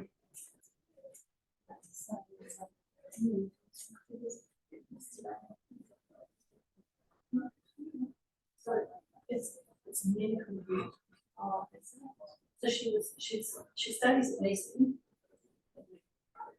She's been, she did some job as a also in Waikato, race assistant. Colleagues came in and found she'd been convulsing away for treatment. Found her unconscious and fell on the ground, called an ambulance.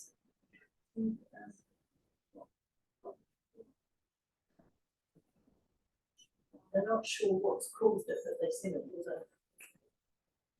accident issue.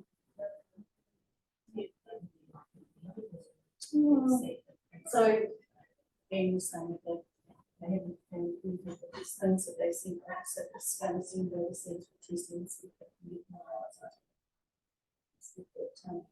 She hadn't been found to be done.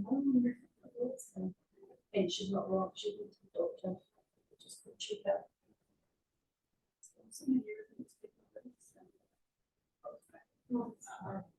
Especially that actually was suppressed by number. Your brother was killed in an accident. It just started doing anesthesia. There was a poor mate, which is Casey's brother.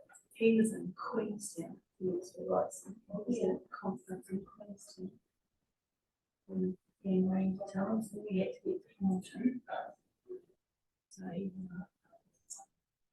very kindly when I say what it was, I understand. His wife sorted everything out for him, from flights and everything, and we arranged for a flight so we could get to fly to Auckland. We had 2 hours stop over there.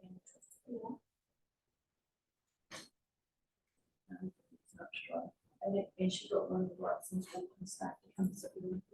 Oh, it's horrible.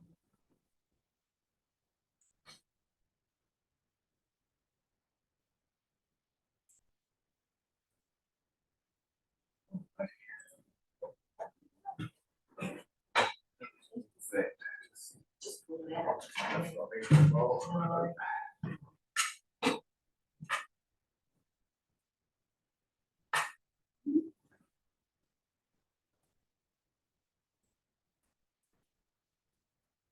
To the print, Joe? Why did you front and colour? Oh, really? Yeah. No, you changed, oh. Because what it is, when I go to friends' properties. Yeah. If you go to change it, it won't let me drag it up so I can. No, so you can change it at the printer. Okay. When you send that. Oh, no, you might not be able to. I don't want to do it.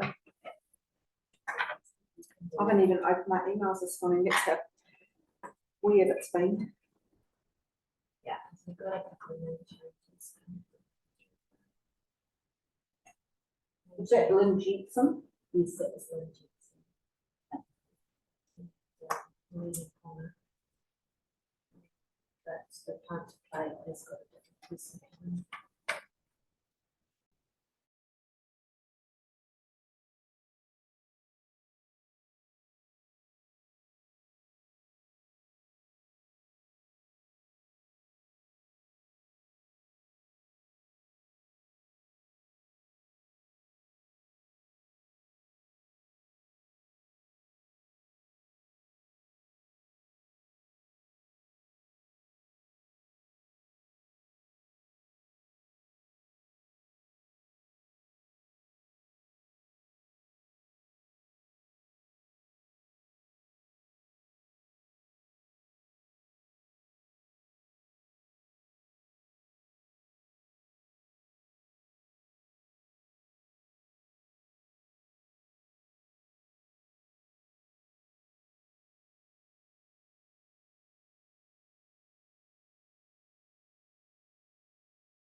Right, welcome back. We'll get underway.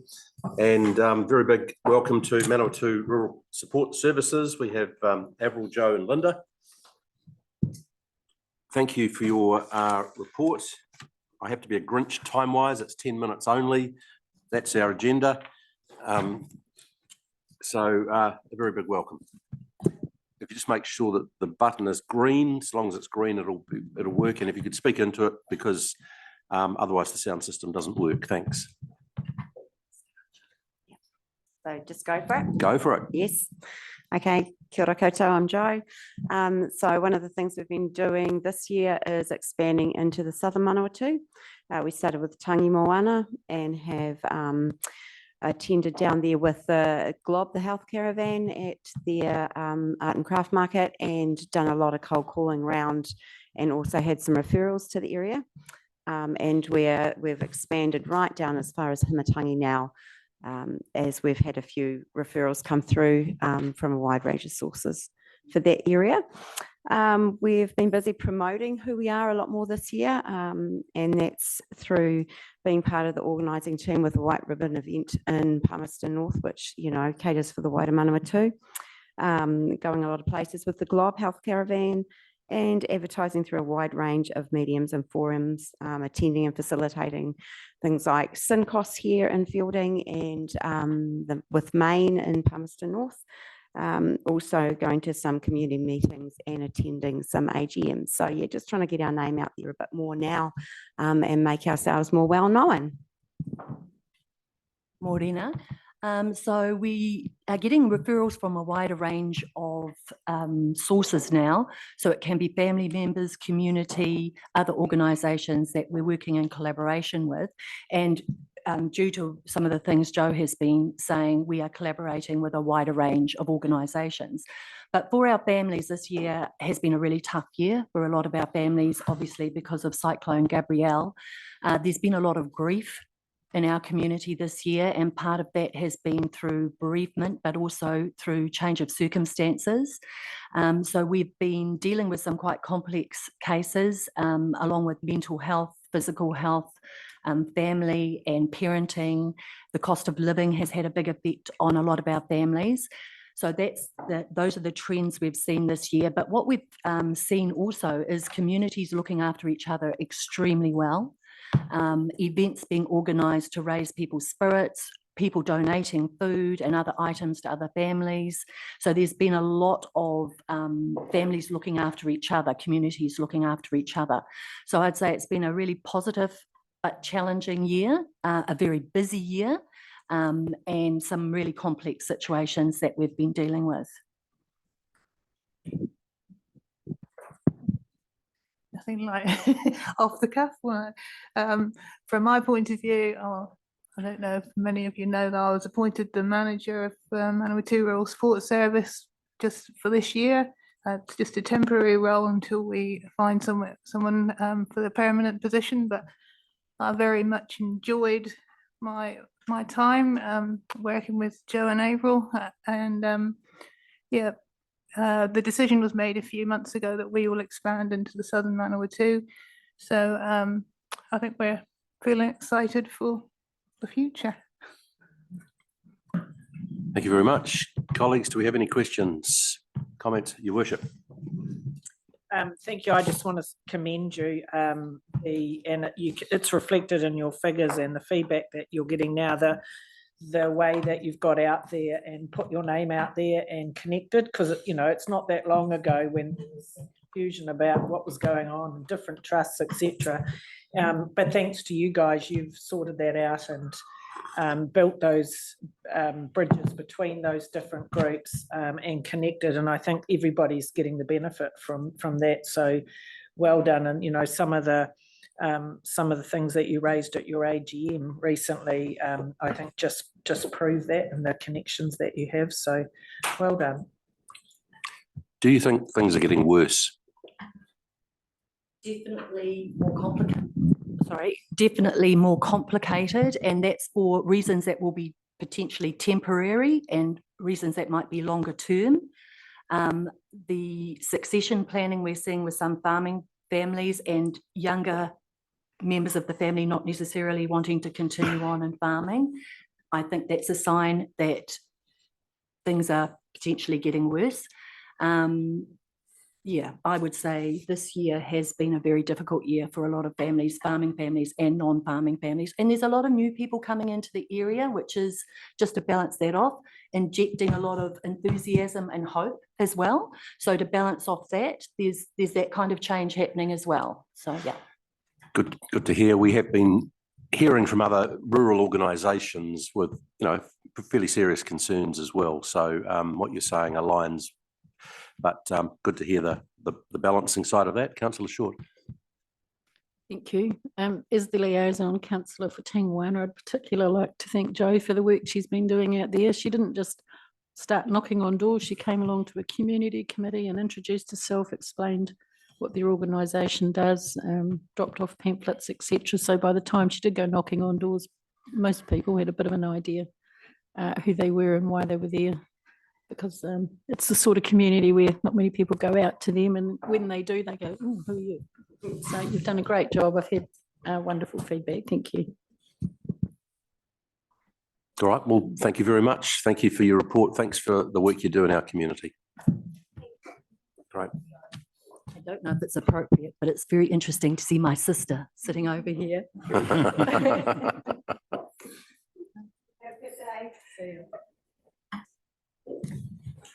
Right, welcome Manawatu Tenants Union, Cam and Daniel. Just Cam, right. Yes. Good to see you again, Cam. Thank you, team. Welcome. It is just me. Daniel is at home with the sick little one from daycare, so it's just me by myself presenting. I think the only thing to really note, the amendment to the report that we submitted, is just since then we have done an additional 2 or 3 other monthly drop-in workshops at the Fielding with the team at the Fielding Library, or the library's team there in that space, and that's actually been proving really really beneficial and constructive for people just to pop in, have a chat. It's allowed us to have those sort of conversations and feel out you know, people's housing issues, and just in the sense of, you know, how do they live, are you renting? There seems to be some really positive feedback from, you know, those who are living in the accommodation provided by the Housing Trust.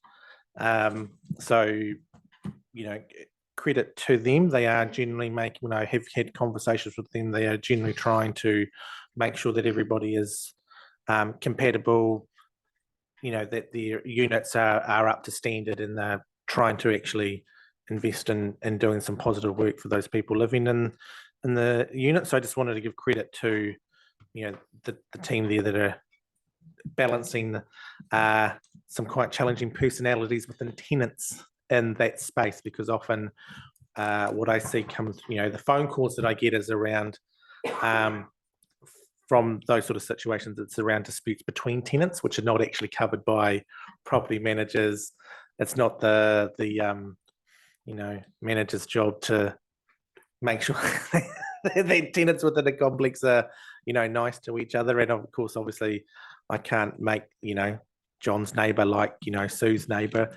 So they are dealing with some quite complex issues. The needs are, I would like to probably respond to the comment that you asked for the earlier speaker about, is it getting worse? I don't necessarily think it's getting better, but it's not getting any worse. What I'm seeing is we're seeing more complex around issues where we would have people ring up for just a rent increase. They're also coming with a bond dispute or rent arrears. So they're bringing 4 or 5 things that we have to work with, not just a general rent inquiry. So yes, we're dealing with maybe lesser contacts, but that one contact has brought 5 issues, whereas we wouldn't necessarily see 5 issues. I would just see a rent arrears or a bond dispute, but I'm seeing rent arrears, bond dispute, damage, you know, poor maintenance, Some of it's not through any landlord's control with the floods and the damages. We're dealing with people relocating, and I do sentiment that, you know, when people are deciding to leave the area, they might want to sell the farm but keep the farmhouse. So where does, you know, where do people live? It's all those complexities that I don't necessarily know I have the answer as a tenant advocate, but I also know that it's really hard for a council because you want to support the users and the ratepayers, but how do we do that? So I want to make sure that we keep the dialogues going. We're in a position at the moment where we're regrouping over the Christmas New Year period to do more workshops around the region. We're wanting to do, if I can secure funding from elsewhere, more wider workshops around more the remote areas like, you know, Hamatangi, Rongatia, where we can just do some, you know, drop-in clinics designated for those areas, because often those areas need support, but they don't necessarily come into Palmerston North necessarily, because that's where we're based. And it's fortuitous that I'm here today because on Thursday last week, there was a report out that Auckland is one of the most expensive cities in the world to live in now. And my concern is what's going to happen in 12 months' time, 18 months' time, as people start to move more seriously about where can they afford to live. And that's going to put more pressure on our region, our wider region and wider districts. So it's not something that we can, I think, put in the ignore basket for now. We need to be having it on constantly on our radar and going, how are we going to be able to respond if we have to put a response quickly? But if you have any questions, I don't want to take up all the time with me talking. Councillor Short. Sorry, Councillor Underwood. You mentioned disputes between tenants. Do you think, is that because they're living in close proximity to one another, sharing sharing some spaces, or? Sometimes that's the case, but I think sometimes what it is sometimes people get bored, or you know, like when you're dealing, we see it a lot even in Palmerston North when you've got like flats quite close together. You know, I think the noise is too loud, so I go and, you know, knock on the door or start banging on the wall, telling people to turn their music down, and then I think you're like banging on my wall, trying to like disrupt me, and it just, you know what I mean? Like it's more personalities, and I don't, and sort of like social clash with good manners. I don't necessarily have an answer on how we can fix that, other than just remind people that we all have to live and get along respectfully. Just because you don't like your neighbour, that doesn't mean you can be a, you know, a doofus about it, for want of a better word. Polite word. I was just thinking with the medium density housing, it's possibly going to get worse. That is a concern we have, because we've certainly seen it with some of the bigger complexes where you are just seeing a lot of those clashes, you know, upstairs versus downstairs. And I think what happens is if we want to go to medium density, which we need to, whoever is managing those sites needs to have a really proactive screening approach and going, who's here, who's already here, is this person going to fit in, and then what wraparound supports they're going to need, because you might get a long-term tenant there that their needs change while they're there, but they're not actively engaging with the tenants. So I think that's going to be the key, is actually, if we have more density housing, we need to have our services more engaged with the tenants while they're still there. If it's any help, Her Worship knows John's neighbour, and I know Sue's neighbour, so we can have a talk about fixing that one up later. Yeah. Going back to medium density, I think design is really crucial. Good design, so that they're not all, you know, they've each got private spaces and things. Yes, and I think a lot of the issues I have with medium density is just like we're putting medium density in, but we're not going with green. We're sacrificing green spaces, and so you have a medium density unit where you've got 15 people living there with 15 car parks. Now, I don't know many households that only have one car. So where's the second car going to park? So then you get lots of car park disputes, but then where are the kids going to run around? You know what I mean? Like if we're putting, you know, if we're having a situation where we're putting houses families into medium density housing, well, where are the kids going to go? Where are they going to play? They're naturally going to want to play and run around outside in the car park, and as kids do, throw stones and hits cars, and like it's just all those sorts of disputes that start coming out that actually I can't tell your neighbour to control their kids because it's not my appropriate space. Councillor Short. Thank you. One thing that's on my radar at the moment, I just wanted to check that you knew about it, was the Fielding Holiday Park is for sale at the moment. Now, the Fielding Holiday Park has quite a lot of permanent tenants, and I'm not at all saying it's the right sort of social housing that we need in our town, but there's absolutely no guarantee that it would be purchased to continue to run it as a holiday park. It can also be subdivided and is in a part of town where a lot of development is happening. Like, just keeping it on the radar that if it was purchased by a developer, where will the people that are currently residing there be able to be absorbed into housing elsewhere? And I think that is on the radar as a wider scope. We've seen a lot of certainly with a move away from people wanting to do that short-term accommodation with a lot of the hoteliers and you know, I say rural pubs that do have that accommodation umbrella under there, wanting to get out of that space. And of course, that was a lot of MSD and those services put people in there for that safety and security, and they're now not wanting to do that space because they're not wanting to have to either put a lot of investment into your standards, or they just go, actually, this is a lot of work. We'd rather just run a bar. And it is a wider scope that I know MSD are actively working on. So my encouragement would be, like with council, us and MSD, and going, how can we deal with it so we're at least responding as soon as we know. It also doesn't help that we're not really getting any Kairinga or investment in No. Fielding. I mean, they've replaced a couple of homes, one burnt down, the building, another one that's not, but we're not really gaining any housing stock from them. And any other places seem to be doing well. They don't seem to think we've got a housing shortage, but 10 years ago, Manawatu District didn't have an MSD social housing waiting list, and now it's quite long.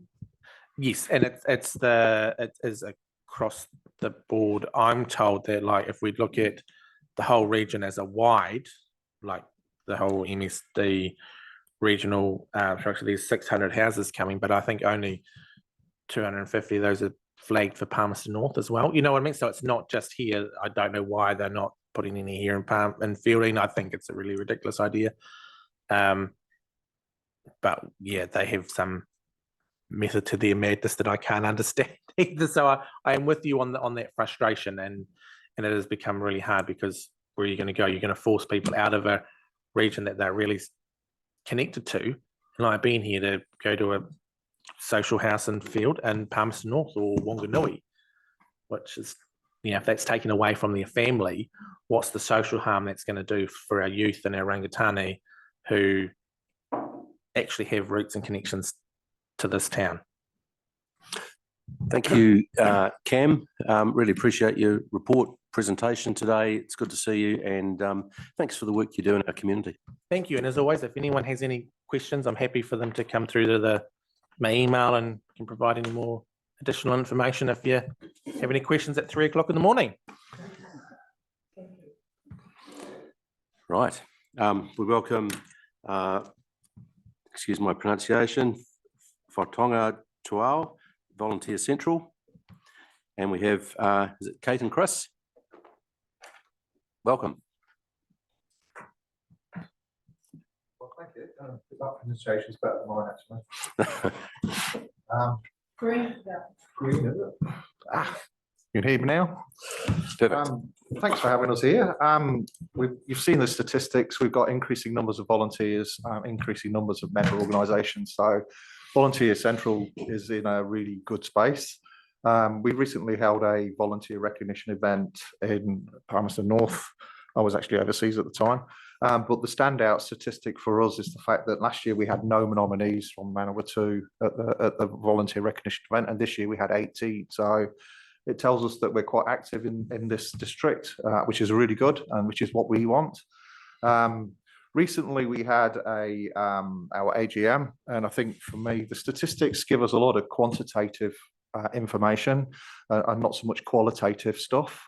At our AGM, we had a young volunteer come and talk to us and the group about what volunteering actually meant to them, and it was really moving because it was about, he was involved in the Essential Wellbeing Delivery Service, and it was about him being involved and in the community delivering supplies during the COVID thing. But it was about what we brought to him as well as what he brought to the community. Like, he had a reason for getting up every morning. He was a young man with a disability, and that just helped him move on, and he's moved on in his life. He's now living in Taranaki, which is, we would have liked to have kept him in the district, but it's good for him that that's the kind of difference that we make in the communities to the individuals that volunteer for us. And I think we've got 1,600 or so at the moment. But it's also about the difference that it makes to in their lives as well as the community. So qualitative stuff, we always struggle with numbers. I'm an accountant, so I always groove towards the numbers thing. But in terms of the quality of the experiences, that can be quite variable. It depends on the member organisations, and it depends on the volunteers. I think the thing for us is that 75% of our volunteers feel connected to their communities. The question I would have is why do the 25% not feel connected, actually? But that's just me. Have I missed anything, Kate? You can say what you wish, Oh, Chair. yeah, I will. Thank you. Thank you, Chris. Kia ora, everybody. Yes, Chris has given a good summary there. I think the highlight for me is, as manager of Whatuatua Volunteer Central for the Manawatu region, is that we've been engaged in a couple of coordinated responses, and one of them I highlight in the report around receiving thousands of disposable wipes. That Countdown from Auckland contacted me and said, would you be able to get these distributed, because we need to get rid of them? And so, using connections in the local community, we were able to distribute 17 pallets of disposable wipes across rural primary schools, the volunteer fire service, some of your local mechanics and bus people, they used them as well so they could wipe down their surfaces. So that was a really exciting opportunity to connect with the community and do some good with the community, and using the connections that we have across the community. We are engaging a lot more with some of the organisations in Manawatu, which is awesome, because it's through organisations that we get opportunities for volunteers to volunteer. So if organisations aren't prepared to look at having volunteers and having opportunities for volunteers, it's hard to find opportunities for volunteers within the Manawatu region.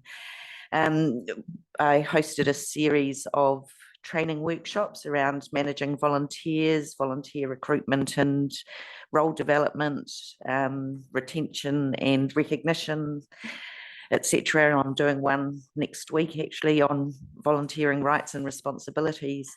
And there's been probably 50% of the attendees, usually 20 to 25 in the workshop, so about 12 to 13 of them are actually from Manawatu businesses, which is awesome that we're being able to support the community, and the community is engaging with volunteering. But all in all, we're over here regularly, and we bunk at a few places like the temporary library and Fielding and District Promotion, etc. We've got squatters' rights wherever we go at the moment, so that's awesome as well. That helps us be able to be here and more present in the community. So that's all I'd like to say, and thank you for your ongoing support. Thanks very much to you both. We'll ask Cam about the squatters' rights. We're not sure. I think he's probably an expert. Questions from councillors? Councillor Underwood. Did I understand you to say that you have to go to organisations to try and find placements for your volunteers, like you've got too many to find positions for? it's not that we've got too many to find positions for, it's that sometimes organisations aren't aware that some of the workload that they've got could actually be devolved to a volunteer position to help that organisation build their own capacity. So sometimes it's just a matter of talking with an organisation who's saying that they're stressed with their workloads or things are pretty tough because they haven't got enough staff or anything, and I sit and talk with them about, you know, what is the work that you do and what parts of that work could perhaps be done by a volunteer to release the paid staff to continue to do the other bits that a volunteer couldn't do. Thank you. Councillor Blackmore. I'm just curious, are you aware if there's any sectors that really struggle for volunteers to be willing to kind of work in them? Not really any sectors. The challenge, particularly in the Manawatu area, is that there are some historical ways of working with volunteer committees and trusts, etc., that need some support to move to what is current best practice, and how to, you know, really recognise and retain volunteers would be a big focus that would be of benefit over this way. Thank you. Your Worship. Thank you. I just want to commend you on the volunteer recognition event. I had the privilege to attend that a few times now. And I think that's often something that does get overlooked with our volunteers. They're busy doing what they're doing, and we need to stop and recognise them and appreciate them, show that they're valued. And so that event is huge. And putting all that together and providing breakfast, and it's a big, and I noted your comment, and I picked it up from previous events. Where are the Manawatu district volunteers? So Janine and I pushed really hard with some of the groups that we knew had good volunteers. So it's pleased to see that that's been picked up. So well done. Awesome, thank you. Well, thank you very much. Thanks for the great work you do, and your people do in our community, because volunteers are the backbone of community. So thank you. Thank you very much for your time. Thanks, Kate and Chris. And now at great expense, we've brought in all the way from just down the hall, Mr. Andrew Royds, commonly known as Hemi, Field and Community Patrol. Welcome. All right, I didn't travel too far today. Well, I'm here on behalf of Community Patrols, Janelle and Mandy, and also Tony can't make it, so I was asked to step in. For the councillors that don't know me, I'm the compliance and enforcement, one of them in council, compliance enforcement officers with a background of 20 years in the police here in Fielding and Palmerston North, so know the local area quite well. And when I was in the police in both Palmy and Fielding, I was a liaison officer for the community patrol. So I'm now a patroller myself on the community patrol and the health and safety officer for them. So I've been asked to come and just give some feedback about where we're at and how everything's going. Firstly, I've got a big highlight, a big thanks to council for donating the vehicle to us. We've now got a car that I used to drive for my work car as our community patrol car, which replaces our aging Toyota RAV4, which doesn't have a reversing camera or many features. So that's going to be a good safety aspect for our patrollers kind of going around. We can actually see what's behind us now while reversing. So that's been a great bonus. Also being diesel, it's going to help a bit on the fuel costs because the vehicle and petrol costs are our main expenses. Yeah, so I've been doing community patrol with them for about 3 years since I joined council 4 years ago during COVID. We're actively seeking more members all the time. Currently, we've got 22 members patrolling, and that's mainly, we've got someone out most nights especially over the weekends. We're doing a couple of day visits as well. And with my role in compliance and enforcement, and if I can say the word parking, in town. Don't mention that word in this building. That's what I thought. They're all going outside your one at the moment. I've been tasked with checking all the under veranda lighting is working, and so I've been able to do that while I was doing a shift 2 weeks ago on a Friday night. So I just walked around town and took a photo of all the ones that weren't working, and left a note advising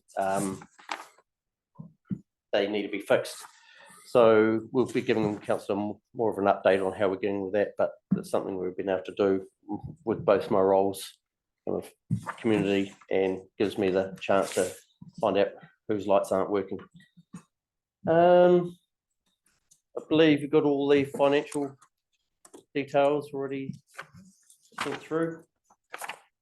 It's all going well. We've got about 4 new people that have started that are doing ride-alongs with us. They come for about 4 ride-alongs with 2 other experienced members, until they then can go out with another member. The vehicle's always going to be 2 up for safety reasons. We've got police radio, so we feed back to police. We've got a really good liaison with the police, with their liaison officer, Tracy. She's currently away with a broken leg or something's broken. I think that's everything I've got to report back on. Well, actually, we've had some good results. That's what I need to report back on. The other night, one of the patrollers found a stolen car being driven. So the police were called ahead about that, and they apprehended the vehicle. There was a smash at window broken at, I believe it was Guthrie Barons a couple of months ago, and the patrol stayed around and did scene guard for that. So that allowed the police to carry on patrolling. So that they were tied up for a couple of hours getting that all fixed, and one of our guys, ADSET heavy diesel guys, they are patrollers. They went away and got some wood and fixed it all up for them for the night. The other night while I was working, there was a pursuit that went through Palmy and Fielding and ended up in town here. And while they were dealing with the driver of that vehicle, obviously well known to me from previously, one of his cohorts went up and stabbed the police car tyre. So my colleague and I changed the police car tyre for them while they kind of carried on dealing with the offender and everything else, that the vehicle that needed to be impounded. So we were able to do bits and pieces like that to help them out. 2 weekends ago at Bunnings, we did a number plate security event where they screw on special screws onto number plates to secure them to the car. Because one of the big things is someone will see your car, see the number plate, it matches your type of car, steal the number plate, and then do your petrol drive-offs and all that type of thing. And you won't realise your rear plate's gone, so it just secures the plates on them. And ADSET heavy diesel over in Turners Road, the brothers there are patrollers, and we've been getting a number of burnt out cars around town. So they're very community minded and have offered to pick up these burnt out cars and get rid of them and store them at the yard once police have given the okay, just to tidy it up, because fortunately with how busy police are, there have been incidents where they've been left and just look a mess. So these guys are picking them up free of charge and putting them on the yard, and later on down the track they can recoup their costs by scrapping them. So that's been a good community focus for them. Open to any questions. Thanks, Andrew. 220 incidents reported to police. That seems impressive to me. That's a lot of stuff that hopefully a lot of that's prevention or actual incidents. Colleagues, any questions of Andrew? Councillor Underwood. You said you located or somebody located a stolen car. Was that just by chance, or do you get information before each shift from the police about cars that have recently been stolen? We do get information from them. They do send us through the intel sheets every now and then. That one, I've only been told they found it stolen, but we do a lot of car jam checks as well. We can also put it through to comms on the radio if it's suspicious, but we don't kind of advise them using the radios too much. But picking that may have been picked up through car jam, or one that has been given us a heads up, hey, this car's high profile for the evening. Also, listening to the police radio, they might put a 10-1 out, which is everyone listen, and the information come through that they're looking for this vehicle. It's been doing petrol drive-offs or stuff around town, so find it that way. Thank you. Councillor Blackmore. Your comment about the brick or broken window at Guthrie Bowron, a couple of weeks ago, did you? Well, probably a couple of months ago. Oh, okay. I'd have to hunt it down, but there was, Okay. they got really good praise back from the retailer that dealt with it. Right. The reason I raised it is I saw on a social media post on one of the fielding pages, someone having a bit of a go at Guthrie Bowron. And so in terms of how she was treated in the shop, and it just made me think, perhaps these things are connected sometimes. Do you ever keep an eye on social media to see where there might be trouble potentially? Yeah, social media. People. Oh, right, yes. I put people in their place. I try not to look at comments because they wind me up. So I just, No, that one, I'd have to double check. It was Guthrie Brown, but it was a while ago. But it was down Fergus, but the Guthrie Brown was moved. But no, it's not related to that. Yeah. Also, that comment doesn't kind of sit true with our dealings with Guthrie Brown. Yeah. Brilliant to be on. Well, yes. as well. So my general comment was just about, it's amazing what some people will put on social media foolishly. Yeah. And there could be clues. Yeah. Councillor Short, last question. I don't know how much you drive around the residential streets of Fielding, but I just wondered if you had any observations with, we've had multiple new speed bumps go in some residential streets, whether that's improving driver behaviour, and I don't know whether you get involved with all the boy racer events, or I should say car enthusiasts, because they're not just males. They seem to be getting closer and closer to town out where Colin and I live. They're very regular and have been for years, but I see that they're getting right on the edge of town now, like Red's Line and Collerton turn off, etc. Speed bumps, I love them because there's one not far from my place on Denby Street, and from cars doing 120 plus at night coming off top end of East Street, flying past our house, it slowed them right down. You get people that can complain they make a noise when they go past the house, but there'll be the same people that complain that cars go flying past, so you can never win with those kind of people. Burnouts, that type of thing. My colleague and I, partner, the other night, we followed all the boy racers out to Sanson, and police had sent one female officer out to deal with a whole, so we went out there, so there was something's happening about that. So we went and assisted her, and then we followed them out to Kakariki, where we counted 122 cars out there. Then they came into Reed's Line and did all Reed's Line, but they are coming into town. We know who dumped a whole lot the other day from Eyre Street, that I've cleaned that issue up. But yeah, you're right. The intersection, anywhere with intersections that they can cause disturbance, they're doing it. Yep.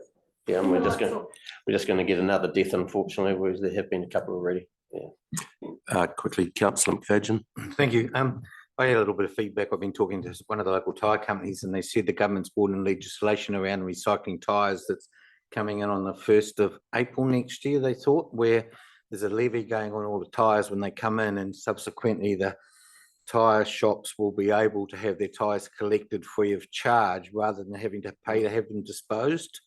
So that their thoughts were that that would take up a lot of the boy racer tyres, because a lot of the tyre shops are actually starting to move away from making them available. So it may make an impact, but it may not. They currently they have to get rid of them in a manner that kind of they don't get used for burnouts and all that. But we need to speak to a local one about that. They are currently paying $5 a tyre to get rid of them through a company that picks them up from Wellington, but there's one tyre shop in Palmerston North that we know that gives them away to a guy who then, I think he pays them, or was paying them $2 a tyre, $3 a tyre, and then he'll go dump them all out in the country for us to pick up. He ended up getting prosecuted, and I dealt with him since he was doing it here. I spoke to his mum and it stopped. So we end up tracking them down who they are. Well, thank you very much to Fielding Community Patrol. Thanks, Andrew. Thank you for the council for your support and money and vehicle. Really informative presentation. Thanks very much, and thanks for all the good work. Thank you. Cheers. Another familiar face, Elle and Faye, come and join us, Neighbourhood Support Manawatu. I'm on this one as well. Right. Come Welcome, Lorraine Thank you. and Faye. So Neighbourhood Support. Tēnā tātou i te whānau, kua tai mai nei. E tēnā rā, ki raro I te tiunui o tō tātou nei whare. E mihi ana, e mihi ana, e mihi ana. Ko Lorraine Thompson, Takaringawa. Good morning and thank you for the opportunity to be here today. And with me is Faye Todd, who joined our committee earlier this year, and she's now our vice chair. So that's great. Thanks, Faye. Which one? That one? I'll do it. Oh, you're gonna do it? Okay, cool, thank you. So these are just some numbers to update you since our report that we did as at the 30th of June. As you see, we're focusing on increasing our reach by memberships and also strengthening the street and groups area groups we currently have. So since the 30th of June, our membership has grown by 65. Doesn't seem a lot, but it's, you know, that is we're pleased with that. We have 88 people registered on our vulnerable persons register, and a lot of these have identified as in the elderly and or living alone category. These people and their own family supporters like to know that those who are alone are on our radar, so that's really good. We're working closely with the emergency management. Vicky Wills is awesome. I've been with her to CAEC, Community Activated Emergency Centre trainings, meetings where she goes and explains to them, so if you're isolated, no roads, no communications, no power, what are you going to do? How are you going to sort your community out or look after them? So that's great. We've been to Apatiki, Bolton, Cheltenham, Huanui and Halcombe, and I think Sanson's booked soon. We've been running events where we can. We've had 18 of them. We've been to all the Manawatu Community Trust properties with emergency management and giving them neighbourhood support information as well, and especially our vulnerable persons information. We were supported there by St John and police on several occasions, so that's really good. They like us. We had one rural road group barbecue in October. We attended a Marae Preparedness Hui here at council that Gerald had organised.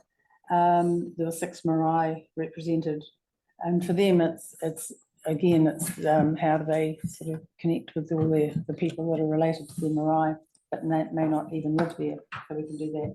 We went to Rural Day, we went to Himatangi on Labour Weekend there was a car boot sale there. I went with Vicky. We went to Bunnings Crime Prevention Week, as Andrew mentioned, a couple of weeks ago. Talked to people while they were getting their number plates secured. And went to the Glenarua Calf and Lamb Day. That was awesome. We've got 6 more events booked over summer, things like the Apatiki Show, Pahangana Cricket Day, the Christmas Parade. We're holding 5 barbecues around the Community Trust properties next week.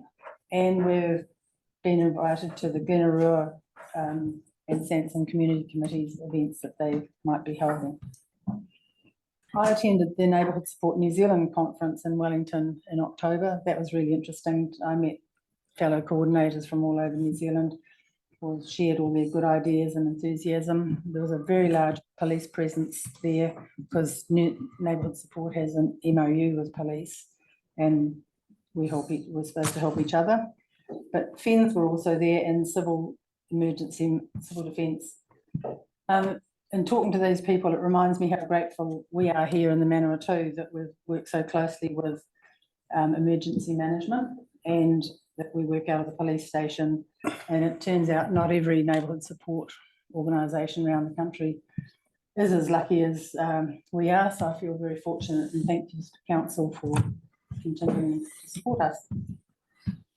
Letters, we've dropped our main, we've just dropped letter, we've done over 1,000 letter drops with information about neighbourhood support in areas, 10 areas there. Included in that was just prior to the Calf and Lamb Day at Ginarua, my committee member and I did 200 letter drops around the defined area that we had, so that was quite fun. And I didn't manage to swipe her hand off on a letterbox at all when I was driving up to them like a rural delivery person. With street signs, you'll see a picture of this shortly. We're removing the old neighbourhood support branding, and thanks to Faye and our chair, we replaced 28 of the old signs with new ones, and have had a whole lot more taken down. The old branding is not to be used, so we've done that. And I'd just like to ask Faye to make a comment on the next point that we were going to talk about. Yeah, the next one is our committee. We're quite a small committee. I just joined this year, and I was interested that the volunteer people were here first, because that's how I came to be on the committee. We've had 3 new members this year, Kimmy, myself and Kiri, who's our chair. But sadly, we lost a committee member this year who passed away very suddenly. And we have got 2 other people on the committee who are very, very unwell. So one of the things that we really need to do is to increase our committee membership. So if any of you know any, like-minded people who could be interested in volunteering, tap them on the shoulder and get in touch with Lorraine's probably the best person, and we would really appreciate some extra bodies around the table. Would be great. Thanks, Faye. And just one more point before I move on to the next slide. I just comment an update on our rural transport services, which is a separate thing from what our core work is, but it was started by the previous GM, and its funding is in place. And what we are waiting for is the vehicle to arrive, which we understand is on a ship sailing out of somewhere between Turkey and here at the moment. And once that arrives, we'll hopefully have huge fanfare and get it going, which has been a long time coming, but who knew that at the time we were ready to start, supplies were dried up. So I've just got a next few slides. Thanks, Steph. These are just some of the events that we've been to this year. They show you what we look like out in the community and how we connect with people. And we take every opportunity we can to make sure people know how to connect with us and their neighbours. So these 2, I went with Vicky to Himatangi to the car boot sale. That's a couple of pictures there out there. We put up our gazebo and harass people as they walk past. That was at Labour Weekend, and the other 2 are Rural Day just recently, so that's always fun. Love Rural Day, it's neat. The next slide is the bottom left corner is Vicky and our stall at Pohangana Cricket Day, and that was the day before Gabriel hit.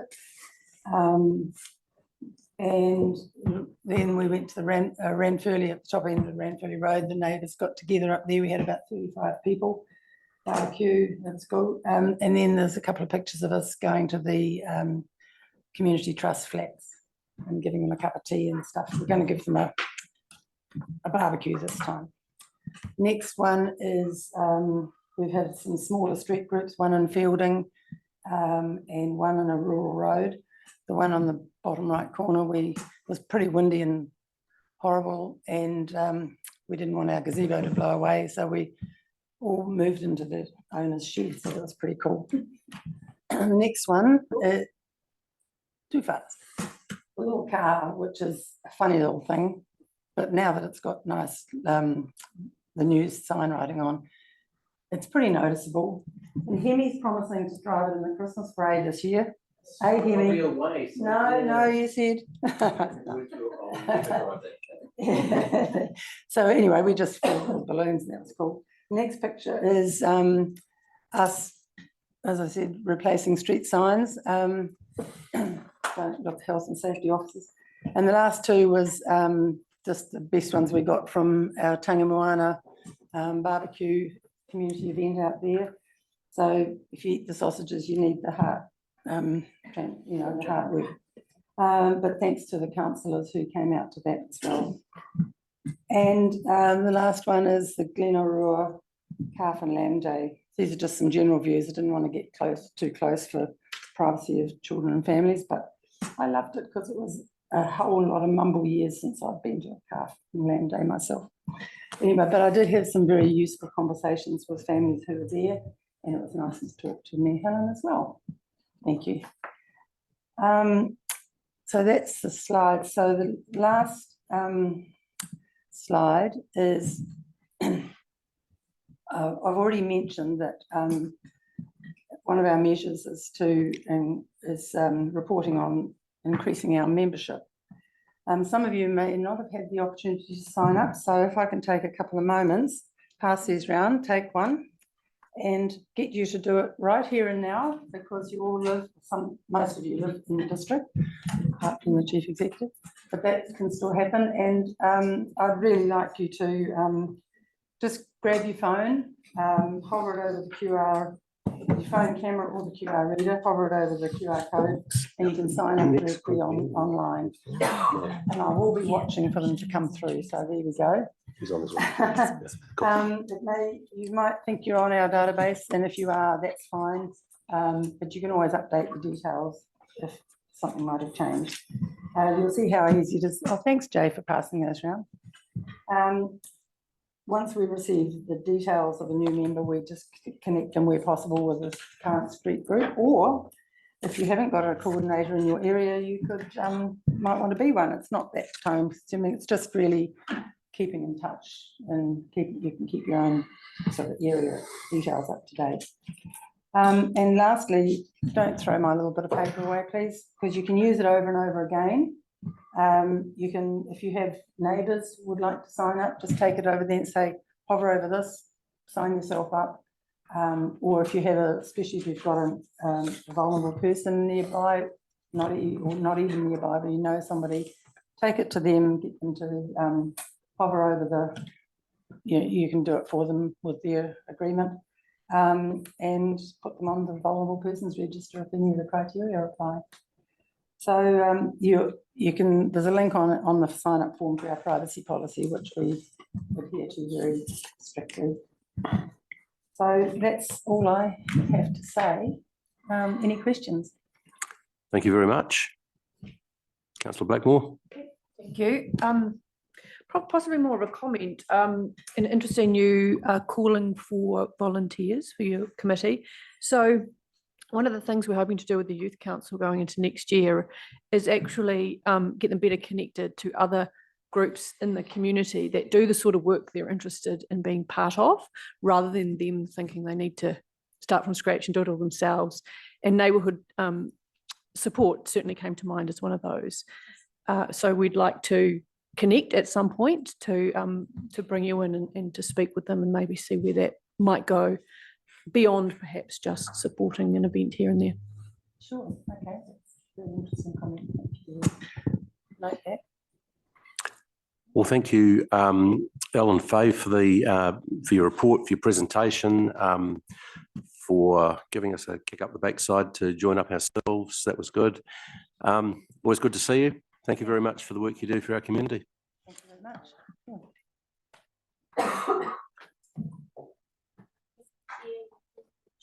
here from Plant to Plate, Aotearoa, and I'd like to have a bit of Shane, but Shane's still in transit. Right, I think we'll do that. So Julie, come and join us at the table, Plant to Plate, Aotearoa. Awesome. Thank you, guys. Thank you for having me. So firstly, I brought a little gift for you guys. So this is a little bit of morning tea. Now, the reason I've done this is because I want you to taste what we do, not just hear from us what we do. So I'm going to pass this around. It is some, what did I do? Veggie fritters this morning. So please enjoy them. That is one of our recipes. So if you go hunting, you'll find it on our website. So you guys have all read our report. So I've come totally unprepared because I don't tend to read from reports. I know you've already done that. So just letting you know that in the last, when was the last time we were here? 6 months. We have managed to get through our AGM and the ballot for next year. They're probably our two really big changes. So we're going to schools at the moment. We've probably got about a 75% rate in Palmy, which means we've got 25% of our schools coming from the Fielding Manawatu district.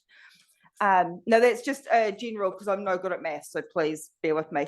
This year we've just done our ballot. It has not been confirmed, so I'm not going to give you any true dates. They're being confirmed today in our board meeting, but we are at half and half with Manawatu and Palmerston North. So we've actually increased our schools and we've had 7 new schools sign up to us. So that goes to show just how amazing Plant to Plate is and what people want from us.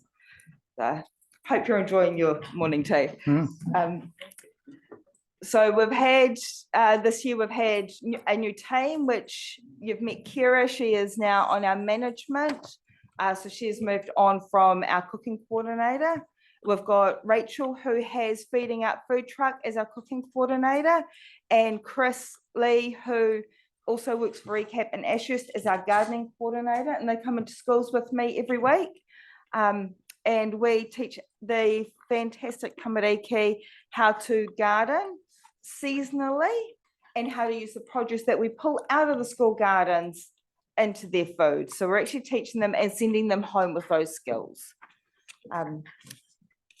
Yeah, so I'm not sure what else you guys need to know in terms of past that's not in the report, but if you've got any questions about what's about to happen, throw them at me. First of all, thanks very much for that fritter. Beautiful. You're most welcome. Really good. That is one of our recipes. One of the things we do with our recipes is go into schools and go, well, what have you got? And we throw that in as extra. So the recipe is not true to what you get in a school, because if we do the veggie fritters, it depends on what's available. And bribery always does really well here. So yeah. Oh, sweet. I'm glad I've done good things. Thank you. Any questions of Julie? Councillor Underwood. Just what you're mentioning about using what's available, something like that would save a lot of food waste as well if people learnt to make fritters just out of what was left in their fridge instead of throwing stuff out. Absolutely. In terms of food waste, we do that. We go through the gardens, we pick out what we can, we go through fridges, we get our volunteers to donate what they've got extras, but also we take away a lot of our food waste. So Rachel has chickens and pigs. So anything that is not reusable gets thrown out. Banana skins go to Chris to make compost. Eggshells go to Chris to make eggshells for gardens. So we actually use a lot. We get coffee from the local cafe in Ashurst, which is where both myself and Chris live. And we use coffee grinds on the gardens as a fertilizer. So we actually do try and engage as much of that waste product as possible so that we can put it back into the gardens and into our foods so that it's not being thrown into just another rubbish bin. Your worship. Do you have your basic recipes on your website? Or if you jump on the website, there are some on there. I'm working on the website because it's not well done, so you can't print them out, but they are on the website and we've got hundreds of them. Awesome. Thank you.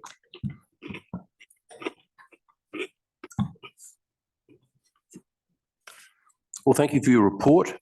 Thank you for your presentation and thank you for your photos. You're most welcome. And- There's also an invite to you guys if anyone wants to come out to a school and see what we do. There is always an invite. Just send an email off to Plant to Plate. And we will let you know when we're next in fielding. It's every sort of second or third week. Okay, that sounds really interesting. And I mean, the long-term benefit from getting in when people are young is just so good. So thank you for the wonderful work you do in our community.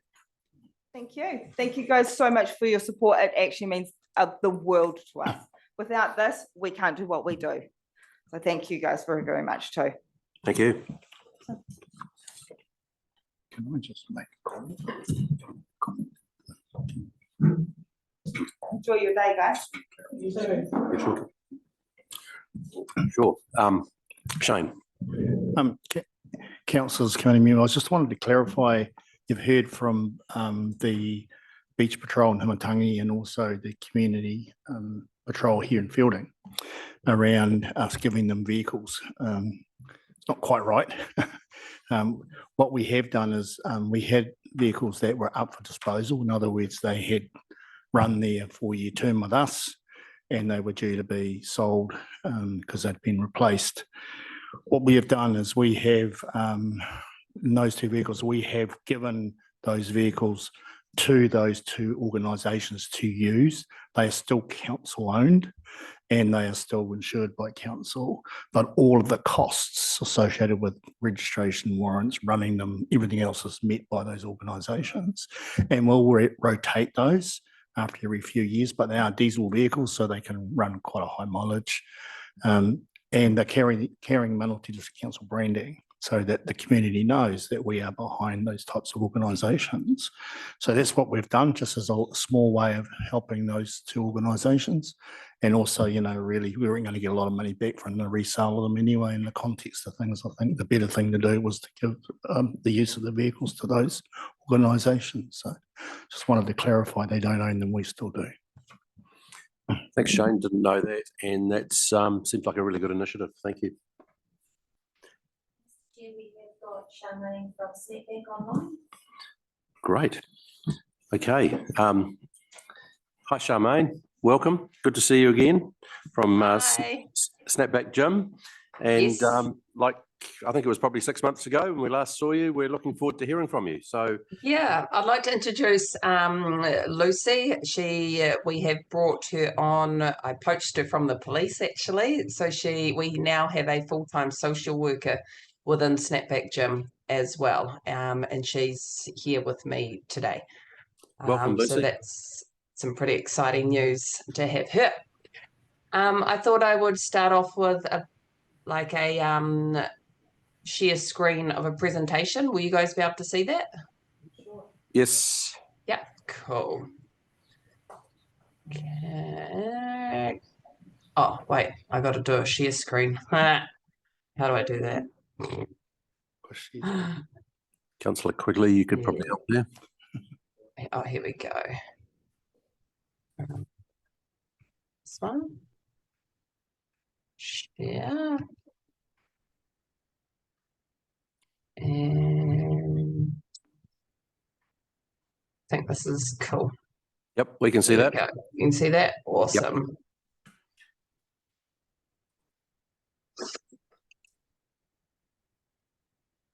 Oh, sorry, just tried to make it bigger.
Yep.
Thanks, Charmaine. Look, I just have to say, we didn't actually get the sound, but Oh, no. but on the Are you basis of serious? a picture tells 1,000 words, we Oh, picked can you up- hear me we- now? Yep, we can hear you now, but we did get I guess we got the gist of it, the vibe of Can it. you guys hear me? Yes, we can hear you. You can't hear Can't us. hear anyone. Okay, we can hear you.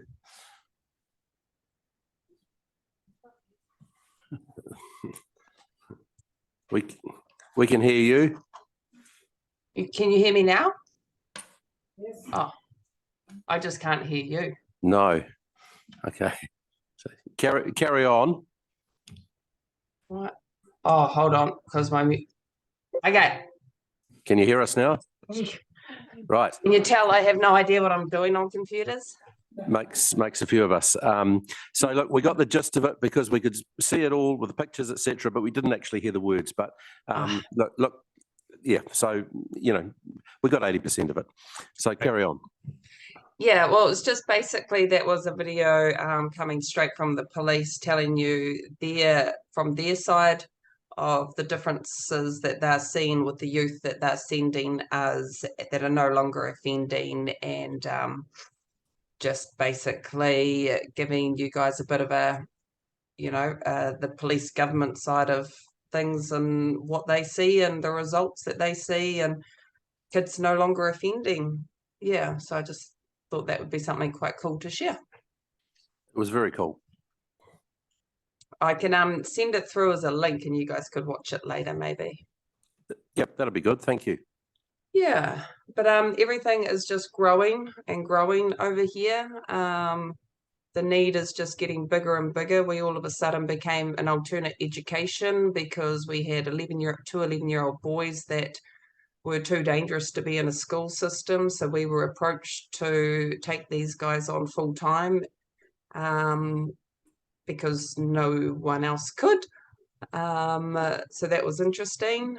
And yeah, we've managed to get one back into full-time school, looks like next year after teaching. And he was like a kid that beat up everyone, including me. I got concussed by him. And now he is absolutely safe to return back to the community. Fantastic story. Yeah. Councillors, do we have any questions of Charmaine? Councillor Short? Thank you very much. Yeah, if you send your video through, we can watch that again. I just wanted to comment on your facilities. They look fantastic and everything's vibrant and appealing to young people. Yeah, we designed it specifically to create a space that the kids that we work with, when they walk in there, that they have that sense of belonging. Like that's the key aspect to be able to engage kids. They're not going to walk into, you know, a doctor's office and feel like they can relax and have that cultural sense of belonging and all that sort of stuff. So the whole room is designed to walk in there and feel like they're a part of it. Yeah. Well, Charmaine and Lucy, thank you very much for the work you do with, particularly with our young people. It's really exciting to learn, and we would like to have a look at that video so we can have a look at it and we'll hear it again. So Yes. Thanks very, very much. No worries. Thank you for having the time to talk to us. Thanks. Bye. Oh, thank you. Bye-bye. Shane, welcome. Sorry to make you around time-wise with, I think there's probably been a few changes and alterations, but thank you very much for fitting in and good to see you. Welcome. Yeah, thank you. It's good to be back around the table again, albeit down the other end. I'll take our report from our accountability report from Youth Alliance Central North Island as read. It is fairly straightforward. It is what it is, folks. We've got, just to bring you up to speed, I just had a chat to the team this morning. We've done 12 clients in the counselling space who are in the Feilding residential area, so the wider Manawatu district area. And our team are actively, weekly coming over to North Street School. We've got mentoring clients that we see, including 2 at Feilding Intermediate as well. So we are doing things here in Feilding and in the wider area. Yeah, but happy to take questions. Colleagues. Councillor Blakemore. Shane, I recall a bit of a call out via the Manawatu Business Chamber for some support Correct. and sponsorship. How did that go? Yeah, so the sponsorship wasn't fantastic. And I think it's endemic of what actually is going on in social services in the wider regional networks. We are seeing an absolute cutback in third-party funding to a factor of 40 to 50%. There just simply isn't the money to give away at the moment. So that has a direct bearing on our financials. Also too, needing to pay staff to be competitive, otherwise we lose staff to other areas, and particularly government agencies at the moment, New Zealand Defence Force and corrections, etc. So what we have done though is that we've worked very hard with our major providers of funding, so that's our contracts, in order to navigate through this space. So I am happy to announce here today that we are still financial and that we will continue our progress in the youth mental health space until the government settles. Hopefully we see a massive pullback in policies from the previous government and we get some clarity around actually delivering outcomes and measurables in the community. That's where we needed. I will continue to hold my breath. But that doesn't stop us continuing to work with young people. And just also too is that we did a very large application to the Ministry of Youth Development, open 2-year funding round, and we missed out on that. There was 251 applicants. The amount was 10 times subscribed to, so $10 million was $100 million worth of applications. And I said to MYD this morning, our debrief, I said, you're not hurting us, you're actually hurting Rangatahi and Tamariki, teenagers and young people who actually need assistance on the ground. So that's the kind of conversations that I have with MYD and the like. There's Yeah. no, Mr. Chair, there's no answer here. I'm sorry. No, it's very, very sobering, isn't it? And yeah, that's a heck of a lot of need Correct. demonstrated. And yeah, the supply is, I guess, pathetic by comparison with the demand. It is. And if I could just do a shout out to perhaps Snapback Boxing, we do interact with them fairly regularly. We will refer clients on to other services, and we do value what they do as well. So we have a young Tane program. It's young men who are on probation, and getting them engaged in society is critical for reducing the ongoing risks to them and society as well. So Snapback, if I can have a little shout out to them, they do some really good work as well. Yeah. Yeah. Good. Anyone else? Well, thank you for your report. Thank you for the long way to funding. come for a few minutes, wasn't it? That's right. Thank you for the funding and good luck today. I know you're receiving reports, but there's a lot of information to go through.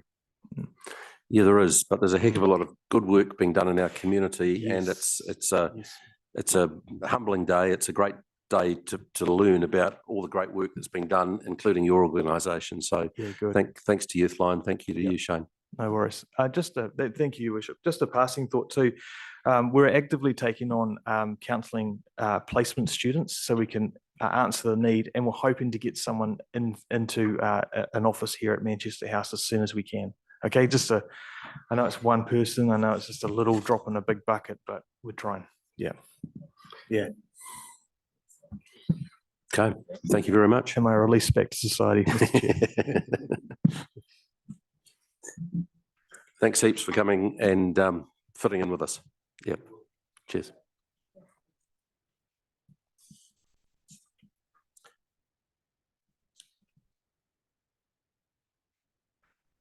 Bye.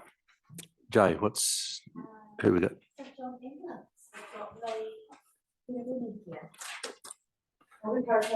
Welcome, Lee. Come and join us, Yeah, and thank you. thank you for your report. And the floor is yours. Thank you. So I don't know where to start, but I'll start somewhere. So Lee Hedawini, I am a new member of the Fielding Area Committee. So the report was provided to the council by Brian Robertson, who was our former treasurer for the committee. We have a triennial election process. So you have me with you today. I also have a paid role within Hatuahuni St John as the community transport manager. So health shuttles are my passion, and fielding is, I'm very passionate about fielding as well. So I'm going to just share a little bit of our story with you today, not knowing what's been shared with you other than the report that I've also seen and stats and things. But the Fielding House Shuttle Service, it's one of the first services for Hatuahuni St John. Next year, we're going to celebrate 30 years delivering service to the community of Fielding and surrounds. So that grew beyond Fielding to support Palmerston North whānau as well. Rongotia, Halcombe, et cetera, we have a volunteer-led service, so they're all mostly retirees that have come along and want to give time to help people get to their health appointments.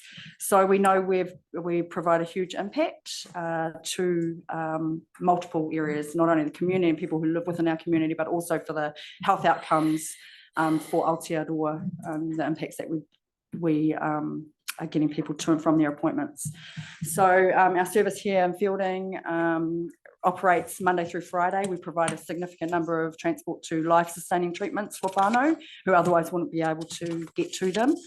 And mostly that's our renal and dialysis transports. We've got a team now that has grown since a wonderful article was written back in July, promoting and creating awareness of our service, because still there are pockets of our community that don't realise the four waka that they see driving around our communities are actually for everyone and anyone in the community. It is a koha-based service, so sometimes that means it's free for whānau, because we certainly want them to have the bread and butter that they need in their cupboards to keep well. and you know, that's something that we do as a committee in raising funds to financially sustain this service and our volunteers. So the contribution that the council gives to that is significant. And otherwise we are koha from our clients. We've had the privilege of support through Horizons, Regional Council, and a concessionary fare scheme fund. And where we can access ACC eligible and national travel assistance through the Ministry of Health, we also just trying to, you know, gather funds, because otherwise we're not government funded. That's the ambulance service. We are out there doing our best to keep funds coming in to sustain it. 4 vehicles, very fit for purpose, all can provide wheelchair access transport. And at the moment, through the article, we got another 6 volunteers join us. We double crew our vehicles. That's a safety, you know, safety is paramount. Our organisation is complex, given all that we do. So very much about being risk adverse, I suppose. And yeah, being able to focus and delivering our service to the community. We have 56 services across the country. 7 years ago, there were only 32. So the growth for our organisation and delivering what we see as the #1 provider of community transport for whānau across the country is really humbling. And it's wonderful that essentially it started off here in Fielding for our organisation. Yeah. So I could probably talk house shuttles all day, and at the end of the day, our success is through our people, our volunteers, the gift of time that they give us. We offer them a small reimbursement for their time, so that because it shouldn't cost a volunteer anything to come and do what they do for us. Their shifts can be 8 hours. It's like you've left work to retire, but you come and volunteer with us, and it's like you're still, you know, got a really busy day ahead of you. Sometimes they can transport anywhere between 10 to 18 per vehicle in a day. So yeah, the fielding service here, it's one of the top 3 in regards to volume and what we provide to community. Thank you, Lee. Great service. My mum uses it. Awesome. So I know firsthand. You'd be disappointed with the satisfaction percentage, only 100%. That was disappointing, wasn't it? Outstanding. Councillors, any questions of Lee? Councillor Short. Thank you. It's a very valuable service. I was wondering, do we ever go further than Palmerston North? Do you ever get asked to take people to appointments, you know, in Wellington or other places? We do, yeah, absolutely. So, which is the beauty of having 4 vehicles for our fleet. And we can, you know, massage our resources to try and make sure that we're helping basically everyone who calls us. So Wellington trips, there can be half a dozen a month.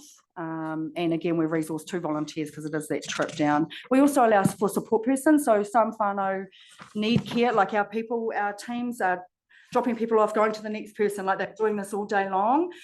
So there was a time on the early days where our volunteers could actually make sure the person got to their reception, their clinic, etc. But because of the demand, we really are caring for those on board, assisting them in and out of the vehicles, and then moving on to the next person and then coming back around to scoop them up. But so Wellington trips, we help whānau in Rongotia as well, Halcombe, and out towards Cheltenham. So most whānau will just try and work in with each other. So sometimes we wait our priority to get people to their appointment on time. Sometimes there's a little bit of a wait to get you home, depending on what we're doing. But everyone's just really happy to get to their appointment and be cared for by our volunteers. So yeah, pretty amazing. Councillor Underwood.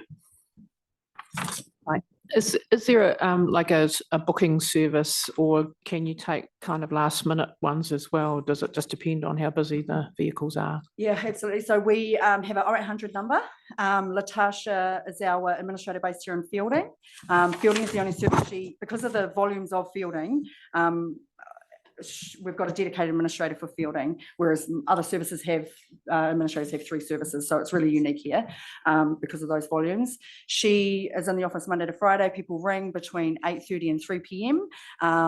And to book on. So we tell people, even though we require 24 hours notice, as soon as people get appointment, we encourage them to ring then, because it is a demanding, there's a lot of people that need transport. A lot of the time, that's the worst part of our mahi, is having to say no. But we say, oh, if you could ring or let them know that the house shuttle's bringing you, maybe they can get you another appointment time so we can help you. So we're always working and trying to advocate, knowing that people have waited sometimes months for their appointments and they don't want to go back to and say, oh, can I get a different appointment? That we definitely utilise the power of our brand in helping people to be able to utilise our service. Thank you. Well, thanks, Lee. Great report, great presentation and update. Thanks very much. And thanks for the great work that you and your team do in our community. Thank you. Thank you very much. Okay, bye-bye.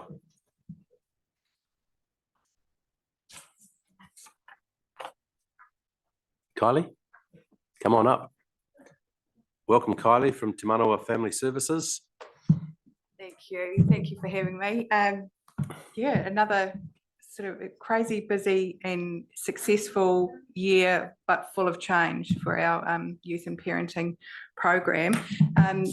Just interested to know if we've got our annual report. That's okay. So I can take that as being read, I guess. Thank you. And that'll give you the statistical information and the overall picture. But what I wanted to be able to talk about today, some of the trends that we're seeing with families in this, in the Manawatu district, but also across Palmerston City, with the youth and parenting.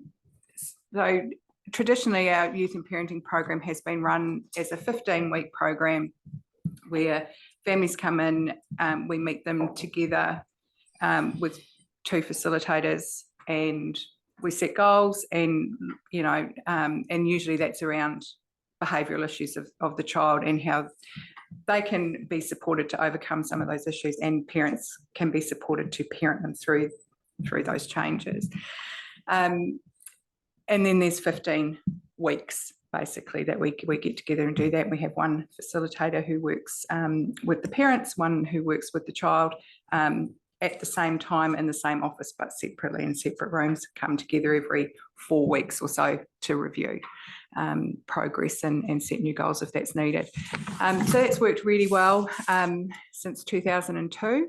What we're finding in a post-COVID cost of living world is that families need something quite different, and the referrals that we're getting through are much more complex and potentially quite a lot higher risk than what we've seen in the past. So there has been a trend over probably the last 5 years that I've been with Te Manawa that we're seeing a lot more children coming through with severe mental health and also neurodiversity as well.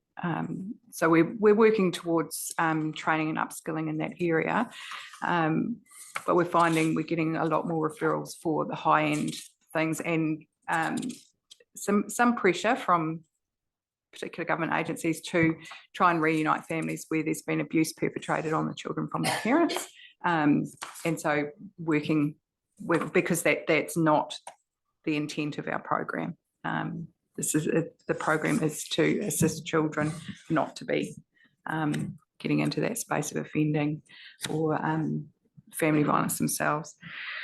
The other trend we're seeing is families who can't commit to a 15-week program every week at the same time. There's, with cost of living, employment and other factors, they're just not able to do that. And we've had a lot of upheaval, particularly with lockdowns, of course, with school, but then we've had, teacher strikes and other sorts of upheaval. So parents not wanting or being able to actually bring their kids out of school to attend our office every week. So our focus for the last 6 months, so from the beginning of this year, has been on how do we do this differently for our families, and what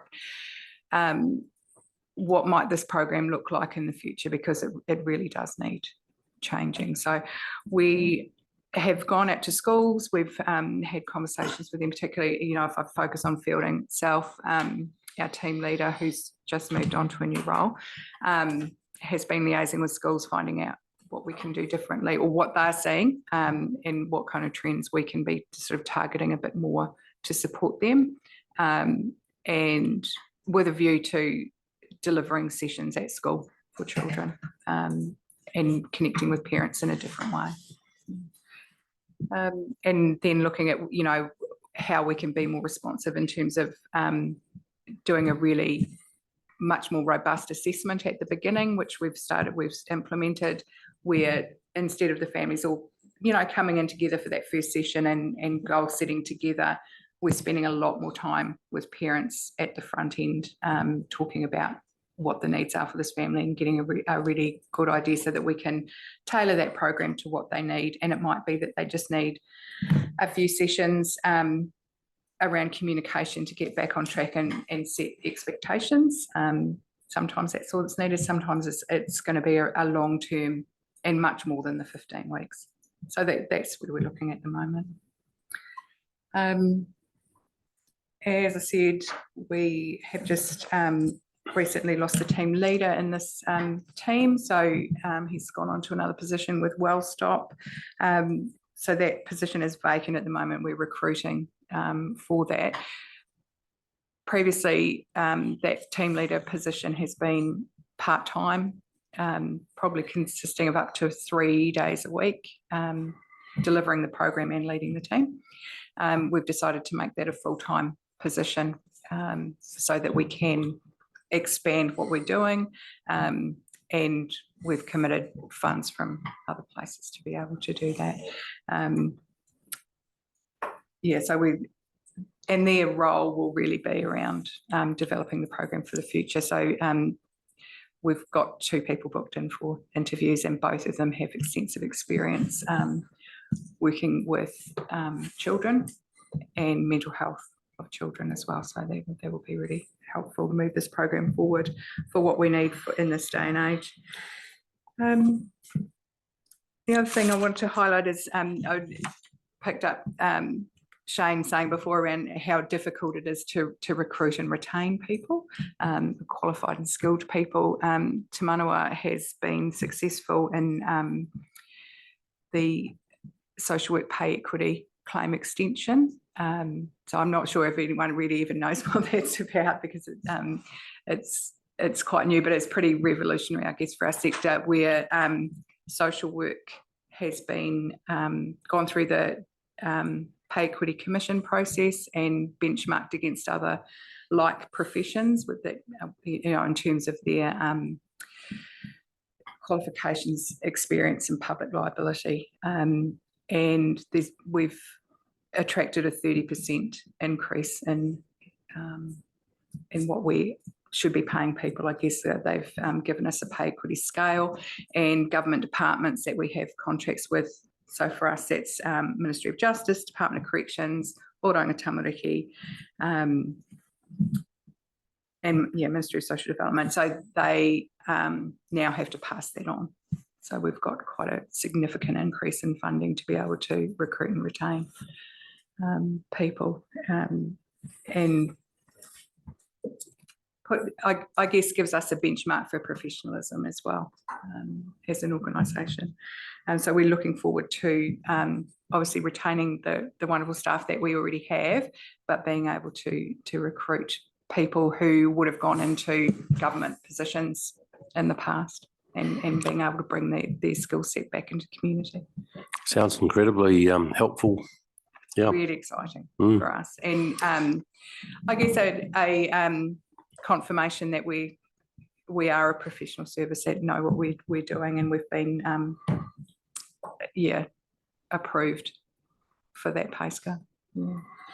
Thanks very much, Kylie. Just one question, just a comment maybe from you around the client satisfaction. There was the first 6 months, I think it was 100%, and then it dropped to 43%, and then I think it's probably overall was 84%. just sort of some sort of explanation Yes, around I that? think in the second half of the year, it was just that we didn't get as many feedback forms in as we did in the first half. Thanks. Any other questions? Councillor Short. What's your capacity at the moment as far as referral waiting times? It's been quite a common theme in counselling conversations this morning, is that they've got quite long wait lists and perhaps the immediate need isn't being met for some people.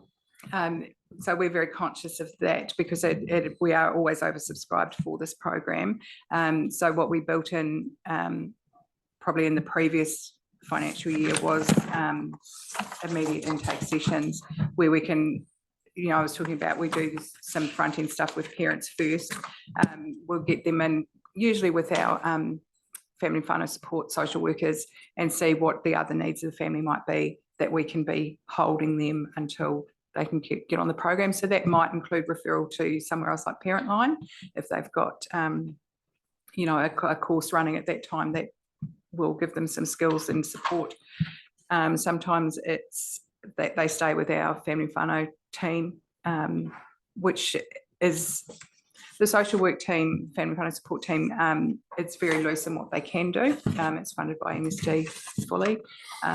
So they can do home visits. They can, it might be a weekly phone call, fortnightly phone call, whatever that family needs to hold them while they're on the program. And then we also are looking at men's and women's non-violence or safety programs for mum and dad as well during that time, because sometimes that's actually what's needed more than the child's behaviour change. Fantastic. So thanks for updating us and thanks for your report. And thank you so much for the wonderful work that Te Manawa does in our community. No problem. Thank you. Thank you.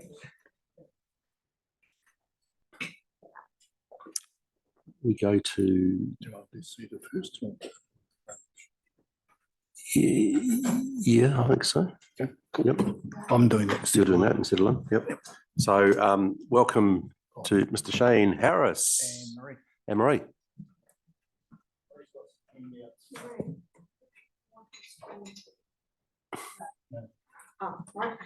So we're looking at the CEDA draft statement of expectations for the 3-year period, which is a new initiative. So just to outline to councillors where we're at with this. So you'll recall we've had discussions on this over the last month or so and outlined to council. What Marie's handing out is the current statement of expectations and all the proposed track changes to that we've put together in conjunction with the city. So the idea now is that we will have a 3-year statement of expectation, and then CEDA will respond each year with a statement of intent. What we've also done is taken the liberty to make in the letter of expectations a higher level, so as to try and constrain CEDA. And we've also, in the previous one, you'll see there was P&CC's expectations and then there was NDC's. Well, we have combined them into our shareholders' expectation. There was a little bit of push and pull tension for CEDA, having to do things with the city, then do things for us. And this is also, if you think about where we might go with national and regional deals, this signals more of a joined up with our economic development agency than representing separately. So just kind of working through it. And you might, so I suppose the guts of it really is in the top priorities, which is on page, whatever it is, 2.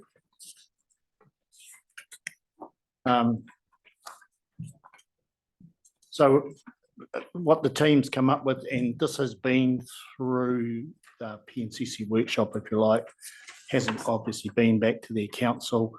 It needs to do that. And of course, it needs to go from here to our council for adoption before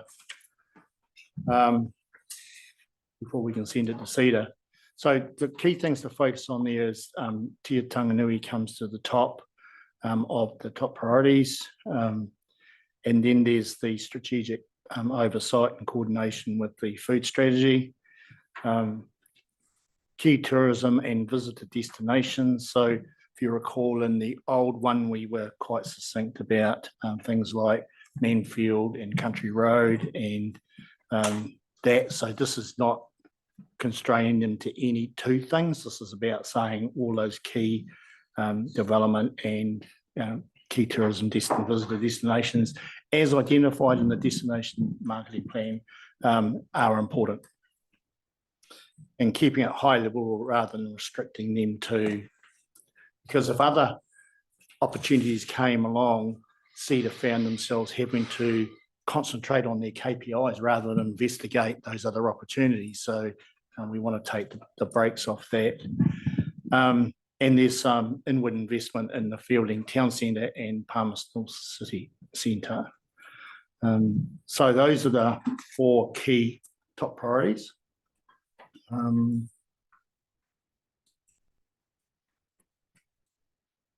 So I guess that's really it, isn't it, Marie? Might be a little bit more to add.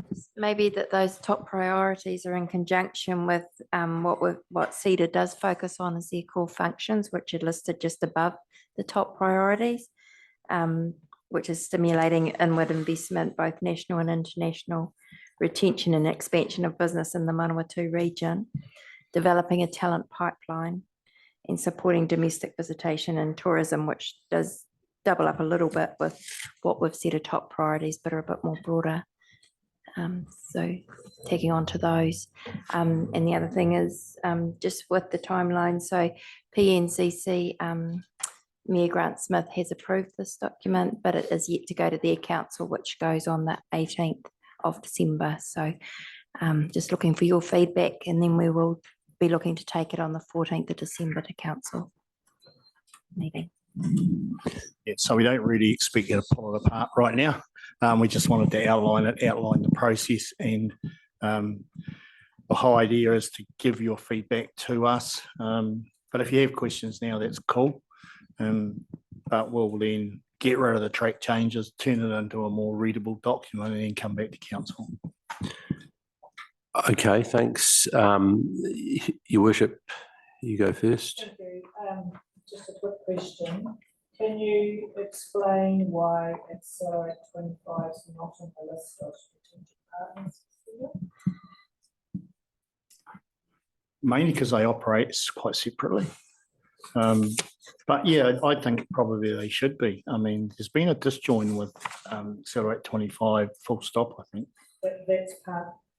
That's part of my thinking, is that if we put them in there, then there is the expectation by both councils that they do work. Yeah, no, I think there should be a linkage, because I don't know, you attend those Accelerate 25 meetings, but I don't know that the rest of us really know what's happening in that space. And I think the intention was that it was to be included, and it's just been missed when it's been taken off. We were just trying to combine the two. There was sort of 2 separate lists of stakeholders. So I'll add that back in. Is there any merit in having Fielding and District Promotion as part of that list as well? Just a question. I don't, presumably it's been thought about.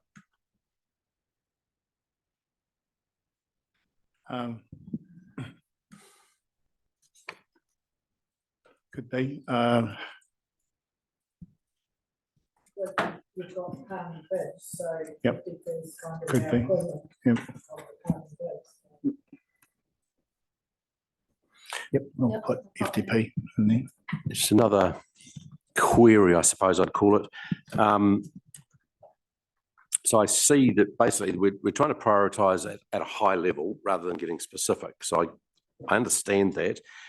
Is there a risk, though, as us being the little cousin in the relationship, that we put some effort into being quite specific in the past so that we got included and not forgotten about?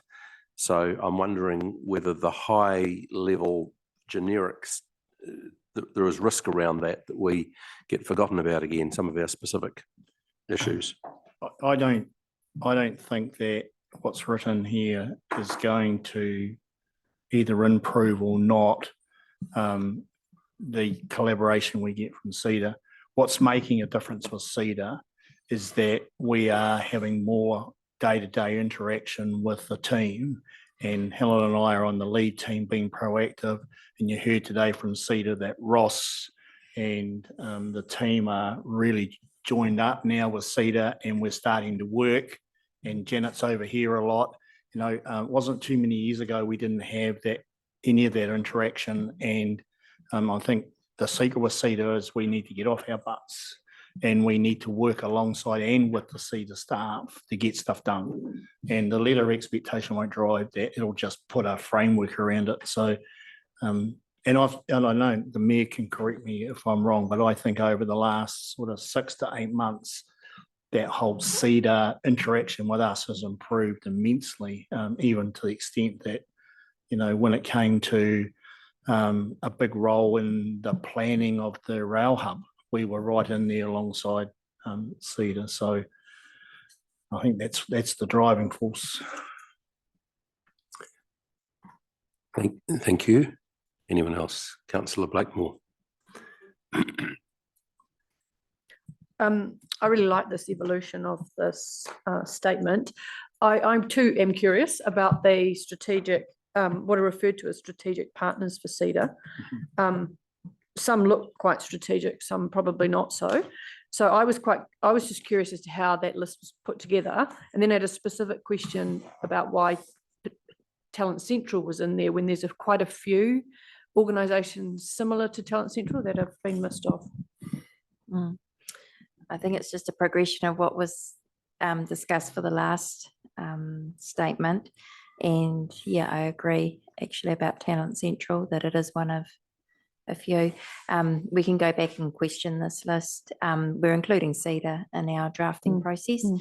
And so I'll feed that back as well. And Pami might have a view on that as well. Okay, thank you. I just wonder whether the use of the word strategic is right, you know, because I think you are right. I think some of these are coal-faced delivery partners rather than strategic. Strategic is coming through the letter of expectation, letter of intent. So maybe that you know, they'd be better off calling them key partners rather than strategic. So we'll go back with that suggestion and see what we get. Okay.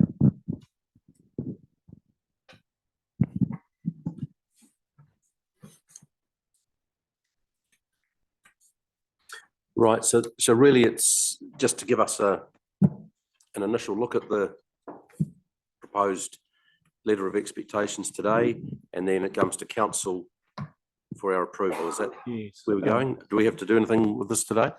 There it is. What we would like is feedback. We'll circulate it to other councillors as well that aren't here today. Have a good read through Marie, give us your ideas. We'll have a look at those. I mean, there's been some good suggestions today. We'll add those in, and then it's just us sitting down with the city and working through those suggestions, and then bringing back a document to council. This has to go through council. If you recall, once it used to go through the Joint Strategic Planning Committee, but when that was dissolved, then it became the responsibility of each council to approve these. Okay, thank you. Yeah, certainly. I think you've answered the points I was wondering about. We'll just put it that way. Yep. Anyone else? Councillor Short. I was just pleased to see federated farmers included in there after the discussion we had about, you know, succession of farming in our district.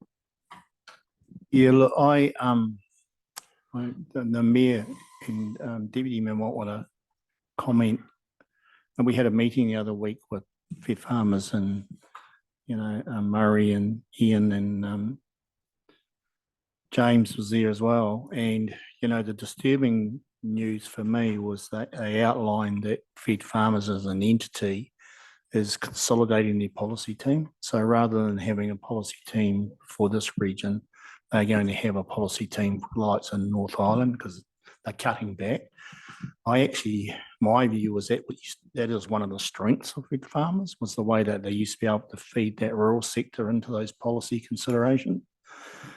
My concern is that, with the amount of potential changes on the horizon and things either being repealed or changed or whatever, that they're not going to have the resource to respond the way they used to. And that worries me because I think the last thing the rural sector needs is to lose a voice like Fed Farmers. So I think we really have to keep an eye on it. And the likes of CEDA and ourselves have a responsibility to keep joined up with Fed Farmers to make sure that it's not lost. Other sector groups that could also help fill the gap, like Dairy NZ, Beef and Lamb, Venison New Zealand. Yeah. Dairy NZ and Beef and Lamb have local teams. Don't know if they've got policy advisors locally, but the good thing about I think Fed Farmers was, and the good thing about them is the people that you come and meet with, they're locals and they know what's happening in the district and they know what's going on, but they also have an appreciation of what's happening in the sector. And I remember, was it Coralie who was their policy? They were on fire when they had someone like her there. And, we used to interact a lot and they had some very good suggestions around policy. And I'm just concerned that might be lost. Your Worship. Thank you. Yeah, I just endorse what Shane says, but it also highlights the initiative that we took with Fed Farmers. We meet with their advisory group quarterly, which is the meeting we just had recently. It's a new team now. So, but again, the value of knowing these people because they live in our community, they are heavily connected to some of those other groups that you talked about. So I think we capture that in that wider discussion. And we've also got the relationship to the stage now that they will pick up the phone, talk to staff, but also talk to us if something's, well, take for example the hiccup that Horizons did with the social media campaign about don't eat red meat as part of the climate action plan. The phones were soon ringing red hot. So we've got that relationship and I think it's really important that we keep that up.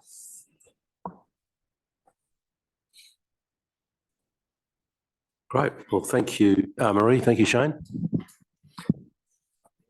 Looking for some guidance as to timing going forward, but it would perhaps be good to at least pass the reports that we've just been receiving. So I'll just check on lunch while you do that. Thank you, Mr. Chief Executive. It's very good. It's in your KPIs, isn't it? Yeah. Lunch monitor. Yeah. Right. So we have a motion and note the wording is that the District Development Committee receives the 12-month reports from the following organisations for the period ending 30 June 2023. And we have the list of the organisations we've heard from, plus Palmerston North Surf Lifesaving Club who weren't able to be here. So there's from Age Concern down to Youthline in alphabetical order. I'm happy to move that motion. Your Worship, are you happy to second? Is there any discussion? Oh. Unfortunately, some of you were unable to present today. They put in their apologies last week about dealing with the health issue with Thank you. Any further discussion? I'll put the motion. All those in favour, please say aye. To the contrary, carried. Thank you. And Mr. Lunch Monitor, how did you get on? It's ready to go. It's ready to go. Well, let's have a break, shall we?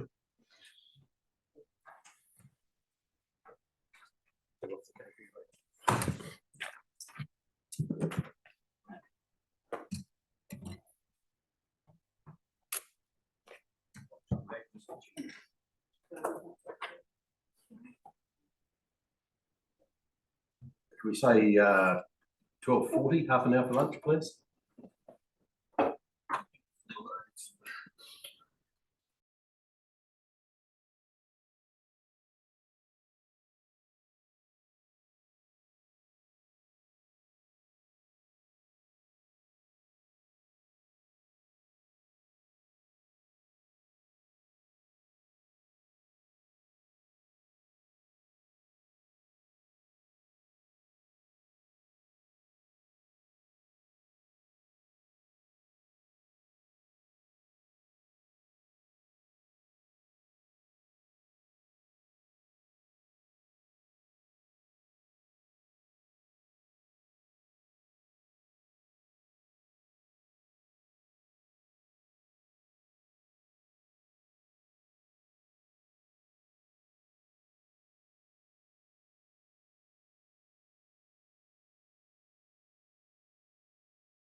anything you wish to comment on? Thank you, Mr. Chairman. No, the report is self-explanatory unless any of the liaison councillors are wishing to bring to council members' attention any key things that are taking place. Thanks, Janine. Certainly the committee, the Kiwitea committee from Trai liaison councillor for the minutes are straight. It's self-explanatory, so there's nothing I wish to. Does anyone else have anything? Otherwise, we'll ask for a mover, and we have. You're moving, Councillor Underwood, or you have a comment? You have a comment? You're welcome to have a comment. Permissible. Please proceed. Just the, I haven't had a chance to read the minutes because I've only just got my computer back. It was broken. But Rongatia was getting funds together for a skate park, and I remember there was an issue regarding the funds that come from council and a GST inclusive problem. I'm just wondering, I know it took Amanda, had to do an email to someone who was a GST expert to get it sorted, just so if other community committees come up with a similar issue, because they were quite concerned that they were going to lose the GST content of their $5,000, and we're not allowed to refer to it as a donation, it's a grant, is that correct? Yep. Yeah, Mr. Chair, and the Lions Club have since uplifted that funding, so it's all being sorted. So, Yeah, just if anyone else comes up with a similar issue with their community committee. Thank you, Councillor McFadyen.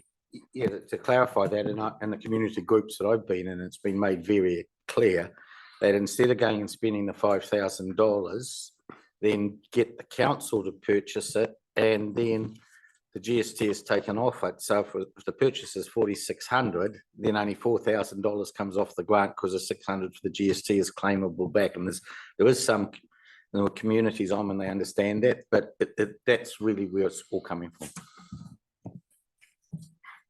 Thank you.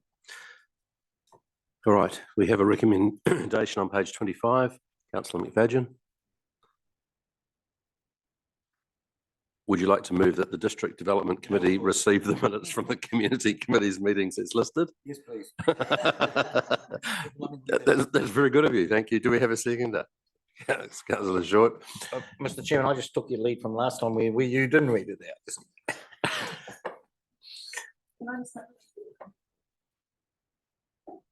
From Sanson. Happy birthday, Dill Parker, 90 years old. I believe Helen got to her birthday afternoon and still as bright as a button and coming along to community committee meetings. Good to hear. Thank you, Councillor Short. Right, we have a recommendation moved and seconded. All those in favour, please say aye. Aye. Contrary carried.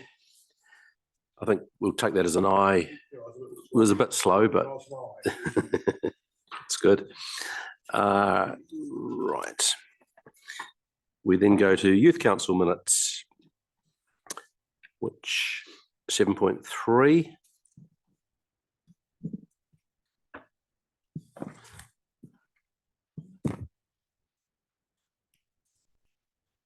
Councillor Blackmore, anything you'd like to comment on Youth Council minutes? No, not from the minutes. Mr. Chair.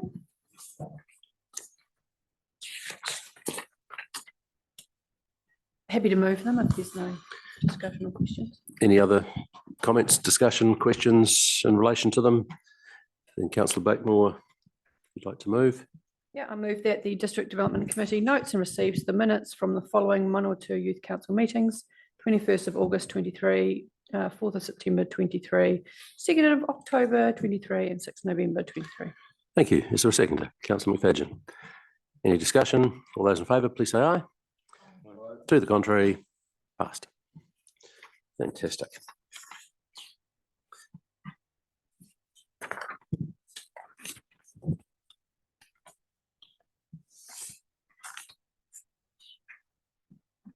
Right, we go to the review of terms of reference for the Manawatu District Youth Council.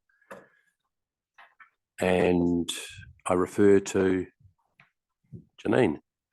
Thank you, And Mr. Adi, Chair. welcome. Firstly, an apology from our youth engagement coordinator. Unfortunately, his father is taken ill, so he's currently sitting with him over at the hospital. Otherwise, he would have been here to help present this item. But I will refer to Lara. But in regards to giving some contents, the Youth Council, just like our community committees as well as our standing committees, has terms of reference.